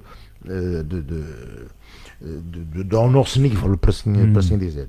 E punha no lado esquerdo o irmão dele, que hoje é vereador na Câmara Municipal da Ribeira Grande, que era o Carlos Anselmo. Portanto, o Carlos Anselmo era um jogador franzino, com velocidade, com hereditário, então, hereditário. Isso é uma questão hereditária. Era o irmão de um lado e o irmão do outro. Sim. Digamos que, se a gente for ver, o Paulo foi mais longe, não é? Mas o Carlos Anselmo era um jogador de fino recorte. E pronto, e durante muitos anos, quando jogou no Ideal, chegou a jogar uma época, penso que até no Santa Clara, foi convidado. Mas o Carlos Anselmo era um jogador que dava, pela sua entrega ao jogo, e punha-o aqui. E na frente, vamos lá. E na frente punha um jogador que talvez tenha sido o avançado com o qual mais gostei de jogar, no fundo, que era o Jorge Marroco. Não sei se alguém já o colocou aqui. Jogou também, acabou a sua carreira no Santa Clara. Portanto, o Jorge vem do Benfica Haia, depois está algum tempo no Ideal, em alguns anos em que nós fomos campeões açorianos. Era um avançado excepcional. Aliás, depois foi para o Santa Clara e manteve-se lá até ao fim da sua carreira. Veloz, destemido, duro, bom cabeceador. Antecipava-se muito bem. Portanto, era um jogador excelente. Portanto, foi um gosto jogar com ele. E punha aqui aquele que infelizmente ainda não está entre nós, e que era um jogador que cá está, também não levava o futebol muito a sério, mas era um jogador com uma técnica formidável e que acabou por dar um campeonato ao Ideal histórico, até julgo que a nível nacional. Foi o primeiro campeonato que nós ganhamos, e que era chamado por Manuel Grilo. A gente lá em cima, o apelido dele era Manuel Miss. Era um atleta de drible muito fino, com os dois pés, ludibriava um defesa rápido, bom rematador. Manuel tinha essas... Mas, entretanto, lembro-me também ali que na linha avançada, ainda hoje gosto imenso de jogar com o Jorge Canário, pequenino, mais novo do que eu, cerca de 10 anos, mas ainda agora neste torneio que nós fizemos em Aveiro, mostrou o que é ser gosto bom. Ao pé. Mostrou o gosto ao pé e marcou um golo que não é normal de ver, até porque ele não é muito alto, marcou um golo de petada, ou seja, um cruzamento muito forte. Ele não tem a altura e ele consegue ludibriar o guarda-redes, dando inclinação ao golo, e acaba de fazer um chapéu ao guarda-redes com os peitos, não é? Pronto, como treinador eu punha aqui o Paulo Jorge da Mobilar, como a gente dizia. Talvez tenha sido o melhor treinador que eu vi treinar. Nos anos 80 o Paulo Jorge era um homem que muito bem formado, que ia buscar conhecimentos ao Porto, e punha as equipas a jogar. E pronto, deixo aqui também essa minha homenagem. Como dirigente, sem dúvida, a pessoa que mais marcou com gosto a uma equipa foi o Fernando Anselmo, que era o pai desses dos Anselmos, não é? Eu quero do Carlos. Pronto, este homem é dos dirigentes raros. Portanto, este homem já nos anos 60 estava ligado ao Ideal. Ou seja, este homem chegou a ser treinador de meu irmão João, e depois partiu para os Estados Unidos algum tempo, para o Canadá algum tempo, depois voltou e sempre esteve ligado ao Ideal até morrer. Portanto, é daqueles pilares. Vestia a camisola. Sim, é uma coisa extraordinária de dedicação. A gente às vezes até nem sequer percebia muito bem naquele ia buscar o tempo. Arranjava jogadores para o clube. A gente teve jogadores porque ele ia buscar jogadores à Marinha, ao Exército, à PSP, à GNR, que trabalhava aqui em baixo. Portanto, andava sempre num delírio à procura de bons atletas para o clube. E eu deixava aqui a minha homenagem também é um homem que já faleceu, por aquilo que no fundo acabamos com dizer. Grande parte da minha vida nós nunca tivemos massagistas. As equipas hoje têm massagistas, têm os médicos. E então, o nosso primeiro massagista chamava-se José Francisco Releza. que é um homem que vem daqui de baixo, tinha treinado, não sei se tu te lembras, António. Não. Bom, no fundo, bem, era um massagista que enfim, foi aprendendo as coisas com experiência, e recordo-me uma vez, e essa é uma história formidável, nós num jogo importante contra, eu penso que o Operário ou o Michelense, eu não me recordo bem, na Ribeira Grande, era um jogo que nós tínhamos de ganhar, e o Realeza faz uma mistura daqueles óleos de pôr nas pernas para aquecer os músculos, uma mistura com folhas de eucalipto e não sei mais o quê, e a gente que vamos a uma massagem dessa mistura. Bom, o que é certo, lá na massagem dele, algum dos nossos colegas, e eu próprio também, às vezes na massagem das coxas, acaba o olho por tocar nos testículos e tal. E quando nós vamos para o campo, aquilo começa a aquecer, era uma coisa que a gente já não sentia. E então aquilo era todo aquele que passasse junto ao banco suplente dizia: Realeza, tu vais-me pagar isso no intervalo, o que é que puseste aqui? E era tudo preocupado. Tem uma história engraçada nos Estados Unidos, quando fomos em 2008, o presidente da Câmara de Fall River, descendente de açorianos, na altura o presidente Bob Correia, faleceu há pouco tempo. Contou que a sua única experiência desportiva, quando ele recebeu-nos lá no dia de Portugal, no 10 de junho, a sua única experiência desportiva tinha sido quando estava na universidade. Diziam: tens de participar na equipa do futebol americano. Mas eu não sei, não gosto, não sei quantos e tal. Então vais para massagista. E eles, naquele tempo, jogavam também o futebol americano em pelados. E eles esfolavam-se todos. Então o que é que ele fez no primeiro treino? Ou no primeiro jogo? Quando eles se esfolavam e vinham ter com o massagista, ele punha álcool. E aquilo ardia para caramba. Conclusão, diz ele: durante a época eles nunca mais me chatearam. Se ele punha álcool nas feridas, naquelas esfoladelas, aquilo ardia para caramba. E uma forma de resolver. Eu queria resumir, portanto, estas duas escolhas, e claramente vê-se a imprevisibilidade do doutor Raposo e do doutor Ricardo aqui, de alguma forma o recorte técnico, vê-se alguns jogadores de recorte técnico. O recorte técnico é uma coisa mais para o Ricardo. Eu sempre fui um jogador muito mais físico. E é de referir o amor à terra, tanto de um lado como do outro. Aqui homens da Ribeira Grande, do Conselho da Ribeira Grande, e aqui homens do Conselho do Nordeste, que o doutor também fez questão, os dois fizeram questão de pescar as raízes tanto num conselho e no outro, e é de referenciar. Eu, antes de ir para a minha crónica, e que depois queria que também dessem a vossa opinião, que é da semana desportiva aqui nos Açores, queria que dessem a vossa opinião do benefício de ser veterano, portanto, dos benefícios que traz em ser, o que é que ganhamos ao ir para os veteranos na modalidade de futebol, quem diz, e pode ser noutra modalidade. Ficou aqui uma gralha nas nossas duas conversas. Houve um campeonato de veteranos aqui de São Miguel em 2002, 2003, que foi organizado pela Associação de Futebol, com 8 equipas. E eu, nesse campeonato, como eu vivia na Feijão de baixo, mas já tinha vivido na Feijão de Cima, mas na mesma rua, e era muito ligado lá aos oliveirenses, porque a verdade é que o meu sogro, que já faleceu, foi um dos 5 fundadores dos oliveirenses. E quando o meu sogro faleceu, houve um minuto de silêncio que as equipas dos oliveirenses fizeram, e eu, nesse ano, joguei nos veteranos dos oliveirenses. Fiz uns jogos. Isso foi 2002, 2003, e foi organizado pela Associação de Futebol, e eu tenho o cartão de federado desse ano. Penso que era federado só na associação, não estava federado a nível nacional, mas o cartão é igual aos outros. E jogava nos oliveirenses e fomos à final e perdemos na final. Um curioso que tenho uma história no meu livro que conto que fiz uma lesão num segundo. Só joguei 1 segundo e fiz uma lesão. Portanto, foi a lesão mais rápida de muitos e a substituição mais rápida de muitos.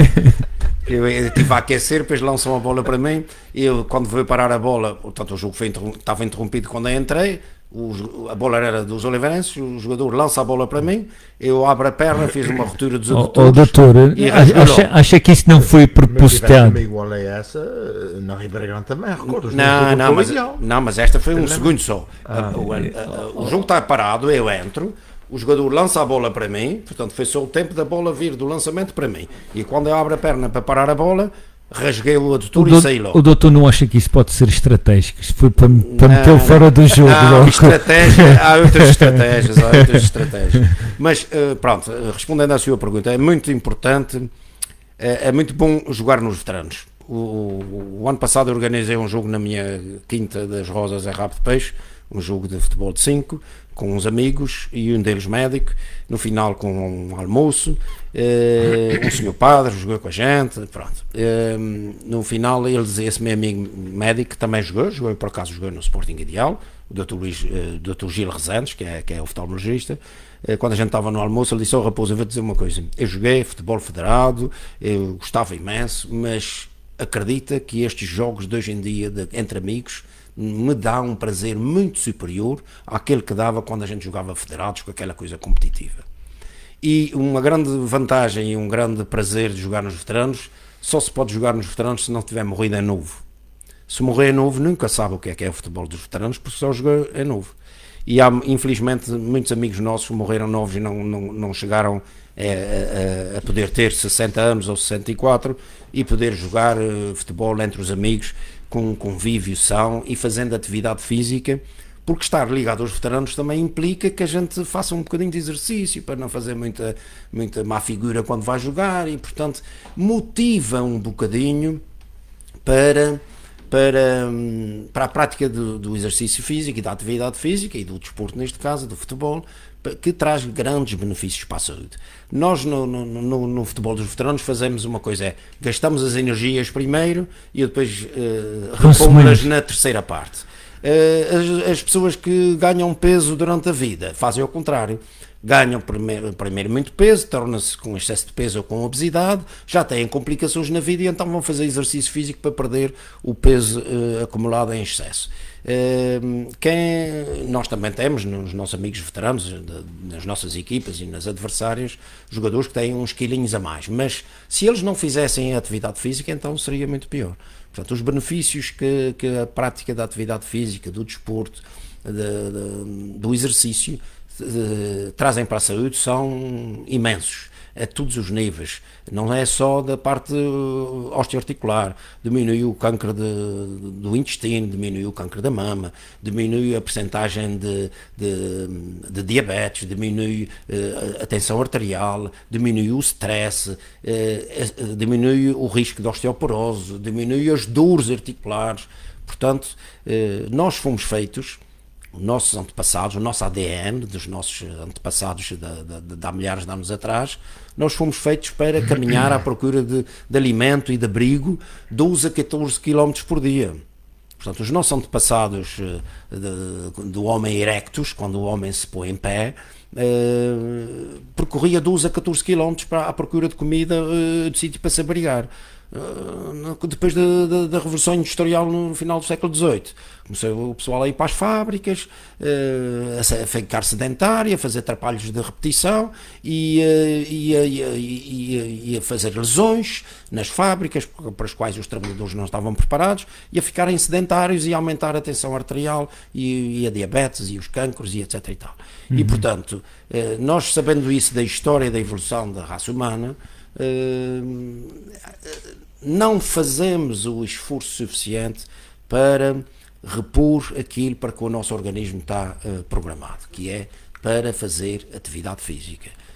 Estar nos veteranos é uma coisa que, como se vê por aquilo que eu consegui transmitir e por aquilo que o Ricardo transmite e os outros nossos amigos, estar nos veteranos e praticar desporto, neste caso é futebol, mas outras modalidades, não falta pessoal que vai jogar pádel, pessoal que vai jogar voleibol, tem equipas de basquetebol de veteranos aqui em São Miguel, de raparigas que se juntam para jogar sem serem campeonatos, ou até veteranas jogavam num campeonato e ganhavam um campeonato. Dá um prazer imenso e um benefício tremendo para a sua vida pessoal, social, familiar e de saúde. E, portanto, isso é inquestionável. temos dois belos exemplares daqui, que o doutor está aqui em forma, o Ricardo também mostra aqui uma forma física nesta faixa etária. Outros benefícios, Ricardo, antes de irmos para a crónica? O que posso referir é o seguinte, quer dizer, para mim torna-se difícil imaginar uma vida sem desporto, porque desde criança estive ligado ao exercício físico, até pela liberdade que a pessoa tinha de brincar na rua, de brincar nas escolas e nos adros. Cada vez há menos, não é? Sim, já não se vê praticamente. Ou seja, hoje as ruas estão silenciosas, os cantos não existem, os adros praticamente acabam de ter uma dimensão mais paisagística, de que seja sítios onde as crianças se possam jogar. Hoje vemos crianças à volta, digamos, dos recintos desportivos. E o que eu retiro daqui para mim é sobretudo a sociabilidade, o convívio, o conhecimento dos outros. Ainda agora nesse convívio, porque assim nós a cada jogo vamos sempre conhecendo um bocadinho, muitas vezes, dos outros que estão mais perto de nós. E sobretudo para mim, eu gosto muito de escutar aquilo que os outros dizem em termos da sua vida, em termos da visão com que realmente vão abordando os seus problemas profissionais. E isto não é uma coisa... no fim não há aproximação ao outro. Eu gosto muito disso. Para mim é importante isso. Há partes... Porque é assim... Às vezes pergunto a mim mesmo porque é que eu estou nos veteranos. Bem, eu não tenho dificuldade em praticar outra modalidade. Eu pego na bicicleta, saio, pego nos calções, vou correr. Mas o desporto tem uma dimensão, mas o futebol tem uma dimensão social e social que o desporto individual não tem. E é essa presença do outro que para mim é importante. Naquilo que as pessoas dizem, nos seus problemas muitas vezes familiares ou profissionais. E então o que é engraçado é muitas vezes a gente pode estar 10 anos com colegas ao lado e a gente vai descobrindo sempre coisas na vida de cada um e nessa não há certa cumplicidade. Eu gosto disso. Os convívios, as saídas permitem isso também, as grandes aproximações, o saber que o outro gosta de música e que tipo de música. Olha, cá está um exemplo. Eu agora, nessa ida a Aveiro, há um amigo que diz que a sua música preferida é a música do sertão brasileiro, sertanejo. É uma coisa que eu nunca tinha, por exemplo, que eu não conhecia, mas quer dizer, e recordo-me numa das viagens que a gente fez, praticamente somos ouvimos aquele tipo de música. Quer dizer, no fundo isso é uma dádiva que tu recebes do outro. E é um bocadinho estás aberto a novas experiências, novos conhecimentos. Sim, isso, eu preservo muito, eu gosto muito disso. Gosto muito dessa surpresa que o outro me pode trazer. Eu tenho aqui duas questões, Ricardo. Não sei se ainda vamos ter a tempo. Isto já estamos quase a 2 horas. Olha, 2 horas e passa muito rápido. Dizias que era muito. Pensava-me que era muito, mas passa muito rápido. Tem muitas histórias para contar. e ainda não fomos às histórias, mas eu tinha aqui duas questões, que é os riscos também têm estranhos. A gente teve a situação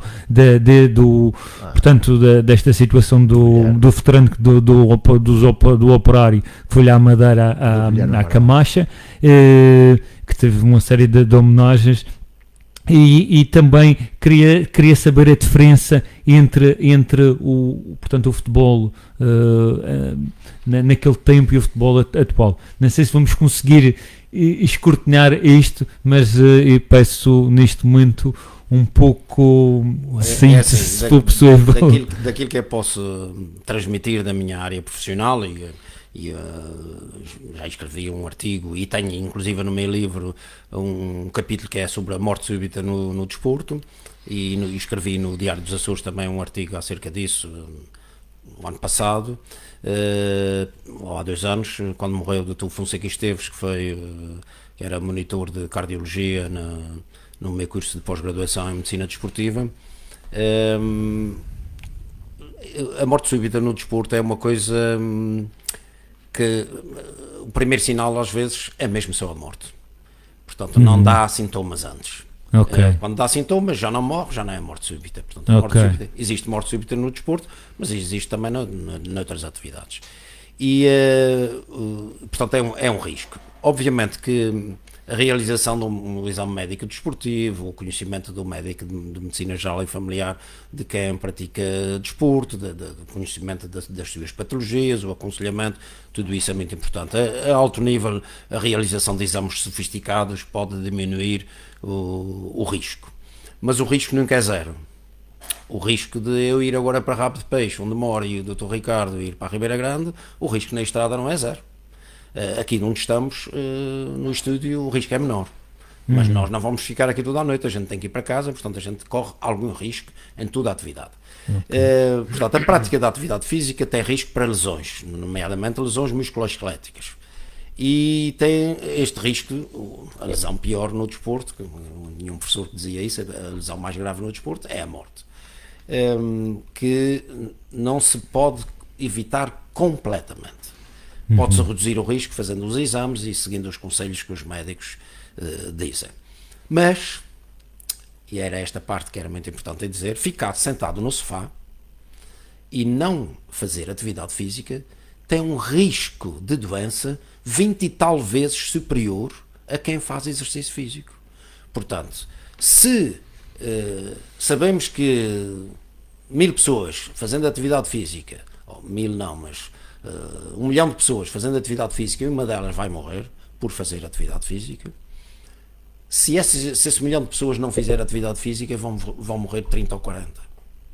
Mas não é com aquele acontecimento dramático como é os episódios de morte súbita e que nos chocam tanto. Quando morrem de AVC porque têm 130 quilos, tensão alta e diabetes e não fizeram exercício físico e fumam, coitadinho e tal, já estava doente. Mas estava doente porquê? Estava doente porque tinha excesso de peso, maus hábitos alimentares, não fazia exercício físico, maus hábitos de higiene na sua saúde, fumava, tinha tensão alta e não controlava a sua tensão. Portanto, morreu por culpa sua. Mas nós temos pena. A sociedade tem pena. Joga futebol ou outro desporto e morre em campo, ou a seguir, é o desporto que causa isso. Mas é importante o doutor portanto, explicar e pôr os benefícios. Os benefícios foi aqueles que já disse, é uma série de benefícios que a atividade física tem para a saúde. E, portanto, havendo um caso ou outro esporádico, felizmente em Portugal não existe muitos porque só somos 10 milhões de habitantes, mas nos Estados Unidos, e ver à net quantas mortes súbitas existem no desporto, em quase 400 milhões de habitantes. São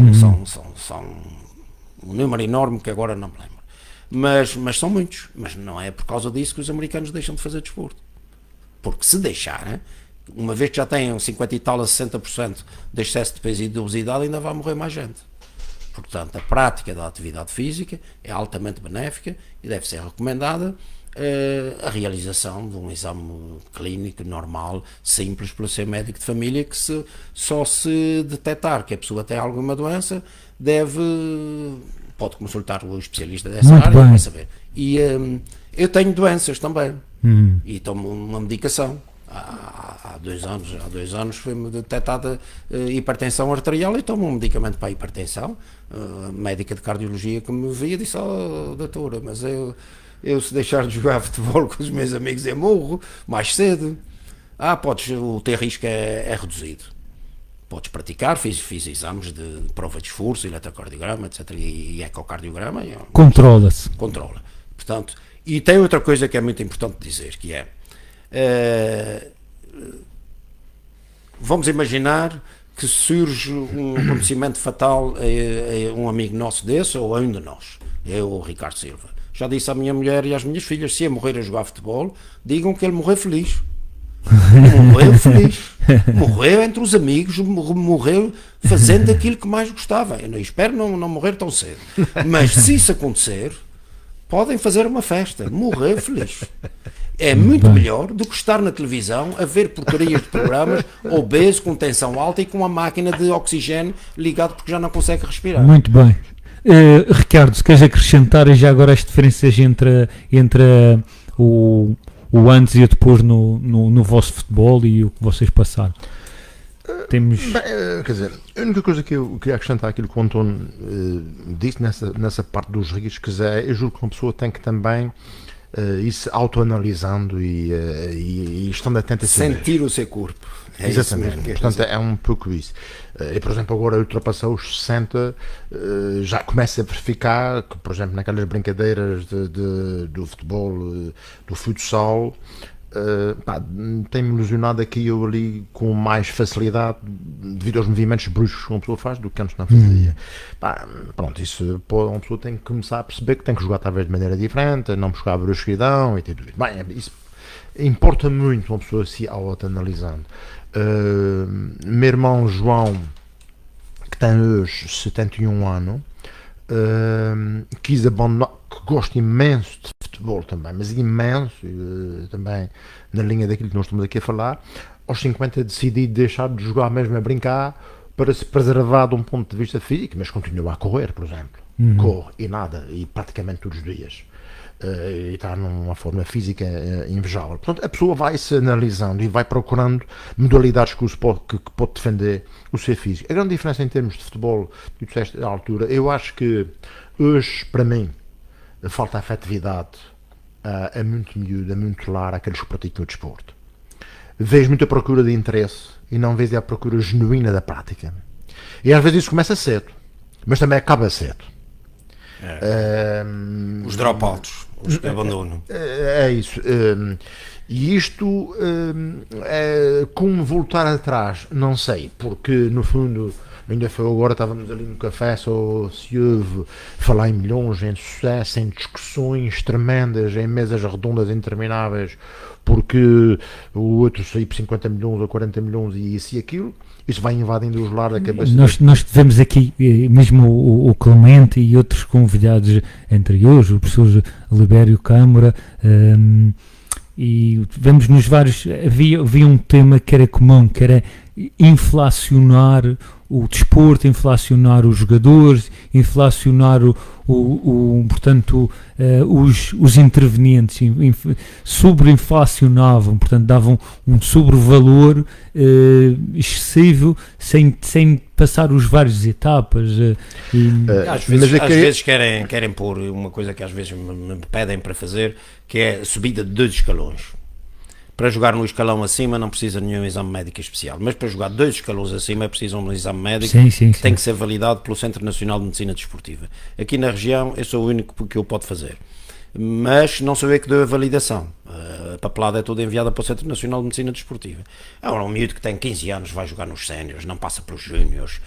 Para quê? É um Maradona. Se for um Maradona, tudo bem. Eu fiz um exame desses de 2 miúdas da terceira, do ténis de mesa, e que chegaram a campeões nacionais. Aí tudo bem. Portanto, eram uns talentos que se observava. Agora, de tirar o prazer ao miúdo, de fazer fintas, de fazer remates, de falhar, para entrar logo num nível competitivo elevado. Para quê? Só ganha dinheiro quem chega à Primeira Liga, aos grandes clubes.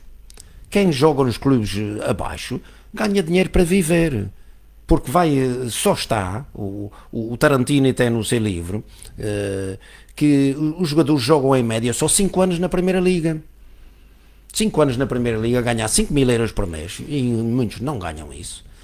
Muitos deles tiram. Tem que gerir muito bem o dinheiro a seguir. 5 mil euros mês, 10 meses são 50 mil euros, 5 anos são 250 mil euros, dá um T0. E é preciso que não seja em Lisboa, se não gastar dinheiro em café e em água. Portanto, ser jogador de Primeira Liga ou é muito bom ou convém ter uma outra profissão, como nós fizemos. Não ganhamos dinheiro com futebol, eu ganhei 20 escudos, ele ganhou um pouco mais, mas seguimos uma profissão, temos o sonho de jogar futebol, o gosto de jogar futebol, e temos um amor à terra, à camisola da terra. Que agora estes miúdos... Isso é uma grande diferença para si, doutor. É uma grande diferença para si, esse amor à... Sim, como o doutor Ricardo, que ainda jogou muito mais anos, quase sempre no mesmo clube. Eu, como fui para muitos sítios, joguei em muitos clubes. Mas os miúdos agora jogam no São Roque, vai para a União Micalense vai para o Santa Clara. Outro problema é que colocaram aqui, que é essa rotatividade extrema. E depois tem o amor a qual camisola? Pois. Não tem nenhum. Mas O próprio Clemente falava disso. Eu não ganhei nada, ou ganhei um campeonato de júniores, por sorte, dizia ele, aqui, mas sempre manteve no Operário. Sim. Mas Pedro, eu queria, para além disso, dessa falta de afetividade que se vê nos miúdos e com esses problemas, há uma outra situação que eu gostava só de referir aqui como problema, que é contaste, que é o seguinte: nós, nos Açores, temos um déficit de prática desportiva. E isso nota-se. Não é nos Açores até temos boa, é a nível nacional. Nós Mas, temos António, 9% e nacional é 6%. Mas, Estamos António, incluídos. eu quando digo déficit é aquilo. Não, estamos muito longe ainda daquilo do que deveríamos fazer. Porquê? Porque eu sinto Concordo que, porquê? Porque eu sinto que praticamente planos municipais de desporto ou desporto escolar, e agora a regressão da escola verifico isso, são deficiências enormes. Ou seja, as escolas, como acontece noutros países, tinham que ser autênticas fornalhas, digamos, de prática e atividade desportiva, e às vezes isso não se verifica. Achas que tem-se que rever essa? Sim, mas isso tem a ver com a política que passou a pôr só 2 aulas de educação física por semana, uma é só 45 minutos, depois não conta para a média, uma série de coisas. Tu repara que praticamente nós não temos tempo para isso, mas o senhor queria dizer isso, ou seja, há essa parte que se põe, mas também há problemas estruturais na nossa sociedade que têm a ver com isso, têm a ver com a escola, têm a ver com as autarquias, naquilo que é uma sociedade voltada para a prática desportiva. E hoje temos problemas, mas também temos problemas contrários que se combate isso, não é? A questão hoje dos média, das redes sociais, da televisão, das famílias desestruturadas. Uma família que muitas vezes não é estruturada, um miúdo é sempre um potencial não praticante, não é? E hoje temos esse problema, digamos, da envolvência de um miúdo que tem um lar onde se respira. Eu quando fiz a pergunta, o que vocês sentiam diferente, é porque a gente vê na metodologia dos treinos, do treino e da formação desportiva a nível dos jovens atletas que estão a tentar ir buscar o futebol de rua. Que a gente chama sim, mas isso é fundamental para as capacidades motoras. No meu tempo a gente ia para a escola a pé. A gente saltava os muros da frente das casas. A gente escorregava, a gente andava ao peão, a gente saltava às árvores. Como diz o professor José Neto, hoje em dia saltar uma árvore é uma atividade radical. Sim. Grande professor José Neto. No nosso tempo, saltar a árvore era o normal, até para ir apanhar as maçãs, para ir roubar as maçãs na quinta do vizinho. A gente tinha que fazer isso, agora é uma atividade radical. Aqui há uns anos, aliviar o peso da árvore. Aqui há uns anos aparecia uma modalidade, como é que se chama? Que é de fazer coisas nas cidades, de trepar. Sim. E eu quando vi isso, eu dizia, sim, mas isso era o que a gente fazia quando era miúdos, mas agora o risco de fazer isso na rua é muito grande, por causa dos carros. Depois há o medo de insegurança por causa da pedofilia, por causa dos ataques, dos raptos, não sei quanto. Obviamente que a sociedade é diferente, não podemos querer as coisas iguais, mas, como diz o Ricardo, e ele já foi Presidente de Câmara, eu não fui Presidente de Câmara, eu só fui candidato a Presidente e felizmente perdi. Felizmente perdi, não é infelizmente. O povo foi muito esperto, não é não votar em mim. Já foi há 25 anos e foi da Câmara do Nordeste, mas ele sabe bem que a Câmara tem um pequeno papel nessa motivação e no criar condições, mas é um pequeno papel. O papel principal devia ser da escola, e da escola começando pela gestão dos currículos escolares e introduzindo, quando vejo os miúdos ou pais, eu digo assim, quando eu for Ministro da Educação, vai haver educação física todos os dias nas escolas, e vai haver campeonatos interescolas, e vai haver tardes livres para praticarem desporto, porque isso vai trazer um benefício para a sociedade e inclusive para a saúde. Quando se fala, isso dava para outro programa, noutra hora, sem ser desporto. Quando se fala que as urgências estão entupidas, com gente a ir para urgências, ninguém fala porque é que as pessoas estão a ir para a urgência. As pessoas estão a ir para a urgência porque ficaram doentes. Então a gente vai dar o tratamento, mas o tratamento é da urgência. A gente tem agora que impedir que essas pessoas apareçam lá. Impedir não é impedi-las de ir. É prevenção. Prevenção, fazer com que tenham menos doenças. E está mais que provado por estudos científicos em todo o lado que a prática da atividade física reduz uma série de número de doenças. E, portanto, cada euro investido em atividade física são 7 euros poupados, o estudo está feito nos Estados Unidos em dólares. Cada dólar investido em atividade física são 7 dólares poupados em gastos em saúde. Muito bem. É só, como dizia o António Guterres, é só fazer as contas. eu queria falar aqui com os dois, que é o seguinte: a gente já está a 5 minutos do final. Temos aqui muitos temas abordados, muitos temas mais para abordar. Eu até prescindi da crónica, que é uma crónica que eu tenho, que depois sai no próprio site do jornal e da rádio, que depois podem ver. Prescindi porque achei mais importante ouvir a vossa opinião, e se com a forma sintética do vosso poder de síntese queriam que contassem uma história que pudesse enriquecer quem está a ouvir do outro lado, e de alguma forma uma mensagem também para quem está do outro lado, nomeadamente da prática desportiva, daquilo que vocês querem passar para os nossos ouvintes. Bem, da minha intervenção, eu vou deixar a maior parte do tempo para o Ricardo Silva, porque da minha intervenção já ficou mais que claro de que tem que haver uma maior promoção da atividade física. As pessoas têm que se virar mais para fazer atividade física, que é muito preventivo de uma série de coisas más na vida, inclusive do bem-estar psicológico, porque, como o Ricardo dizia, se dá-me um prazer tremendo. Portanto, se a gente está fazendo uma coisa que dá prazer, nós estamos a fazer uma que não dá prazer. E, portanto, a melhoria do aspecto psicológico é fundamental, a melhoria destas coisas todas na área da saúde física, e, portanto, o que eu posso deixar como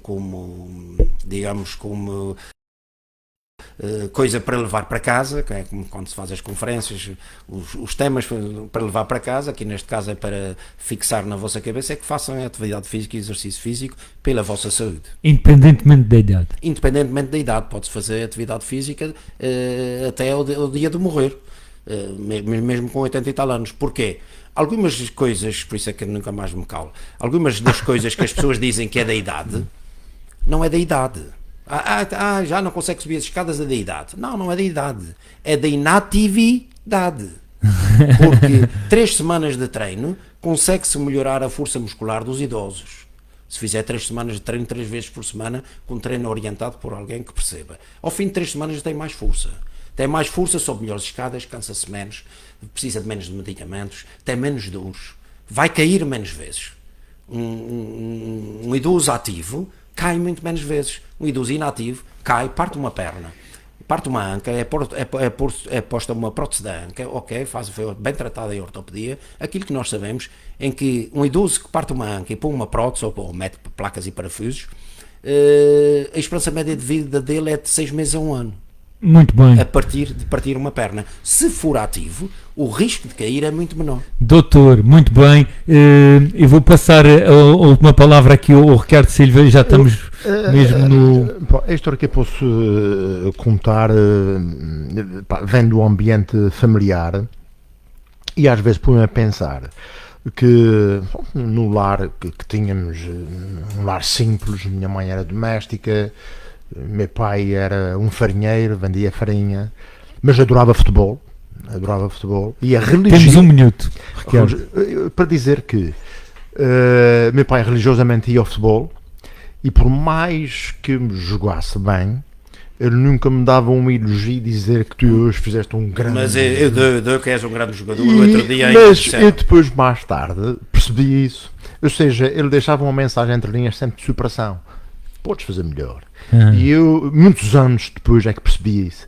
E neste sentido, pronto, deixo aqui a minha homenagem a ele por ter deixado esse sentido, uma pessoa ter a capacidade de esforço e combater a frustração que muitas vezes os miúdos não têm. Muito bem. Quem ficou frustrado foi da minha parte, porque eu achei que tínhamos muito mais para dar, muito mais para contar. Temos aqui 2 excelentes entrevistadores. Açores 9. No Centro Óptico oferecemos competência, rigor e simpatia na solução do seu problema de visão. Beneficie dos acordos com várias entidades. Garantimos os melhores resultados e satisfação aos melhores preços.